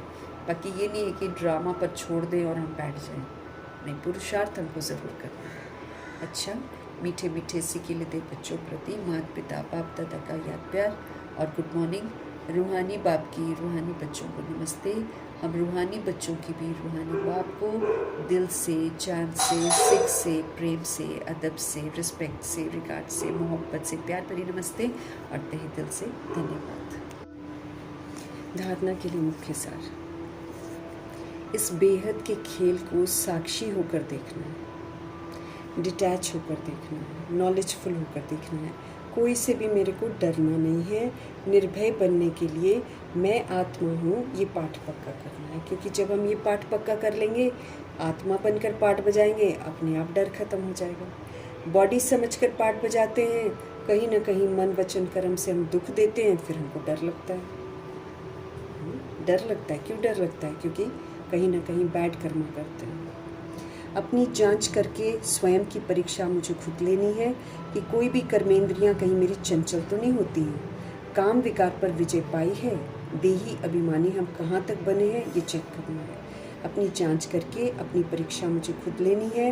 मुझे चेक करना है कि कहीं मेरी कोई कर्मेंद्रिय चंचल तो नहीं होती है। काम विकार पर क्या मैंने विजय पाई है, देही अभिमानी हम कहाँ तक बने हैं। सतगुरु जी का वरदान। एक बाप की स्मृति से सच्चे सुहाग का अनुभव करने वाले भाग्यवान आत्मा भव। एक बाप की स्मृति सदा रहे, तो एक बाप की स्मृति से सच्चे सुहाग का अनुभव करने वाले भाग्यवान आत्मा भव, जो किसी भी आत्मा के बोल सुनते हुए नहीं सुनते, किसी अन्य आत्मा की स्मृति संकल्प व स्वप्न में भी नहीं लाते, अर्थात किसी भी देहधारी के झुकाव में नहीं आते, एक बाप दूसरा न कोई स्मृति में रहते हैं, उन्हें अविनाशी सुहाग का तिलक लग जाता है। ऐसे सच्चे सुहाग वाले ही भाग्यवान हैं। एक बाप की स्मृति से वही मेरा सच्चा सुहाग है, इसका अनुभव करने वाले भाग्यवान, जो इसको अनुभव कर लेते हैं वो भाग्यशाली बन जाते हैं। एक बाप की स्मृति से सच्चे सुहाग का अनुभव करने वाले भाग्यवान आत्मा भव, जो किसी भी सोल के बोल सुनते हुए नहीं सुनते हैं, किसी अन्य आत्मा की स्मृति संकल्प या स्वप्न में भी नहीं लाते हैं, अर्थात किसी भी देहधारी के झुकाव में नहीं आते हैं, एक बाप दूसरा न कोई इसी स्मृति में रहते हैं, उनको अविनाशी सुहाग का तिलक लग जाता है, मतलब भगवान उनके सदा के लिए बन जाते हैं। ऐसे सच्चे सुहाग वाले भी भाग्यवान हैं, मतलब हर समय पूरा कल्प ही बाबा कहीं ना कहीं उसके रक्षक बन जाते हैं। तो ये समय है भगवान को अपना सच्चे सुहाग के रूप में हम कमा लें। इस समय ये कमाने का समय है। तो एक बाप की स्मृति अगर हम हमेशा रखेंगे तब वो हमारे लिए सच्चा सुहाग बन जाएंगे। हम पूरे कल्प में अनुभव करेंगे कि हम कितने भी खतरों से गुजरे होंगे, भगवान कहीं ना कहीं खड़े होकर बचा लेंगे। तो भाग्यवान आत्मा बन जाते हैं। तो किसी भी आत्मा के बोल सुनते हुए नहीं सुनने हैं, किसी अन्य आत्मा की स्मृति संकल्प व स्वप्न में भी नहीं लानी है, अर्थात जो किसी भी देहधारी के झुकाव में नहीं आते हैं, जो एक बाप दूसरा न कोई इसी स्मृति में रहते हैं, उन्हें अविनाशी सुहाग का तिलक लग जाता है। ऐसे सच्चे सुहाग वाले ही क्या कहलाएंगे? भाग्यवान कहलाएंगे। स्लोगन: अपनी श्रेष्ठ स्थिति बनानी है तो अंतर्मुखी बन फिर बाह्य मुक्ता में आओ। अगर हम चाहते हैं कि हमारी स्थिति श्रेष्ठ बन जाए तो बहुत ज़रूरी है कि हम अंतर्मुखी बनकर फिर बाह्य मुक्ता में आए। पहले अंतर्मुखी बन जाएं कि मैं आत्मा परमात्मा का बच्चा, उस स्थिति में स्थित होकर फिर बॉडी से पार्ट बजाएं। जैसे होता है ना, लोग लड़ रहे हैं, झगड़ रहे हैं, आप अचानक उस सीन के पास गए हो, फिर बाबा हमको क्या बोलते हैं? तुरंत 2 मिनट रुको, अंतर्मुखी बनो, रिमाइंड करो मैं पीसफुल हूँ, प्योर हूँ, पावरफुल हूँ। इस स्थिति में स्थित होकर फिर उस दृश्य को देखते हुए उन आत्माओं को भी पीस, प्योरिटी का और पावर का सहयोग दो। आत्माएं लड़ रही होंगी ना, लड़ना बंद कर देंगी। इसलिए बाबा कहते हैं अगर आप चाहते हो कि आपकी श्रेष्ठ स्थिति बनी रहे, बाहर का प्रभाव आप पर न पड़े, तो आप क्या करा करो? आप पहले अंतर्मुखी बनो, अंतर्मुखी बनकर फिर बाह्य मुक्ता में। अंतर्मुखी बनो, सोल कॉन्शियस बनो और फिर बॉडी का जो पार्ट बजाना है वो बजाओ। अव्यक्त इशारे हमको मिल रहे हैं। ज्वाला स्वरूप स्थिति में रहकर शक्तिशाली याद का हमको अनुभव करना है। जैसे अग्नि में कोई भी चीज़ डाल दो, उसका नाम चेंज हो जाता है, उसका रूप चेंज हो जाता है, उसका गुण चेंज हो जाता है, सब कुछ बदल जाता है। ऐसे जब बाप की याद की लगन की अग्नि में हम पढ़ते हैं तो हमारे अंदर परिवर्तन हो जाता है। फिर जैसे हम पहले थे ना बॉडी वाले, वैसे हम नहीं रहेंगे, हम बिल्कुल अलग हो जाएंगे। मनुष्य से ब्राह्मण बन जाते हैं, फिर ब्राह्मण से फरिश्ता, तो फरिश्ता से देवता बन जाते हैं। लगन की अग्नि से ऐसा परिवर्तन होता है। अगर हमको भगवान के साथ लगन हो जाती है तब, तो लगन की अग्नि से ऐसा परिवर्तन होता है जो अपनापन कुछ भी नहीं रहता। इसलिए याद का ही ज्वाला रूप, इसलिए याद को ही ज्वाला रूप कहा गया है। तो जैसे अग्नि में कोई भी चीज़ डालो, नाम रूप गुण सब बदल जाता है। ऐसे जब बाप के याद के लगन की अग्नि में हम सभी पढ़ते हैं तो हमारे में परिवर्तन हो जाता है। मनुष्य से ब्राह्मण बन जाते हैं, फिर ब्राह्मण से फरिश्ता, फरिश्ता से देवता बन जाते हैं। लगन की अग्नि से ऐसा परिवर्तन होता है जो अपनापन तो कुछ भी नहीं रह जाता, हमारा तो कुछ भी नहीं है। इसलिए याद को ही बाबा कहते हैं ज्वाला स्वरूप कहा गया है, क्योंकि ये अग्नि का काम करता है। अगर हम आत्मा समझकर परमात्मा की याद में रहेंगे तो ये अग्नि का कार्य करेगा। मीठे प्यारे बाबा का धन्यवाद करेंगे। ब्रह्मा माँ का धन्यवाद, जगदम्बा माँ का धन्यवाद, गुलजार दादी जी का धन्यवाद, अष्टरत्नों का धन्यवाद, नवग्रहों का धन्यवाद, एडवांस पार्टी की सारी सोल्स का धन्यवाद, बची हुई जितनी भी आत्माएं हैं उसका धन्यवाद, और 5 तत्वों का धन्यवाद, ड्रामा का धन्यवाद, प्रकृति का धन्यवाद, माया का धन्यवाद, यमदूत का धन्यवाद, करोड़ों की आबादी का धन्यवाद, साधुओं का धन्यवाद, साधन बनाने वालों का धन्यवाद, साथ में रहने वाली सोल्स का धन्यवाद, सहयोगी आत्माओं का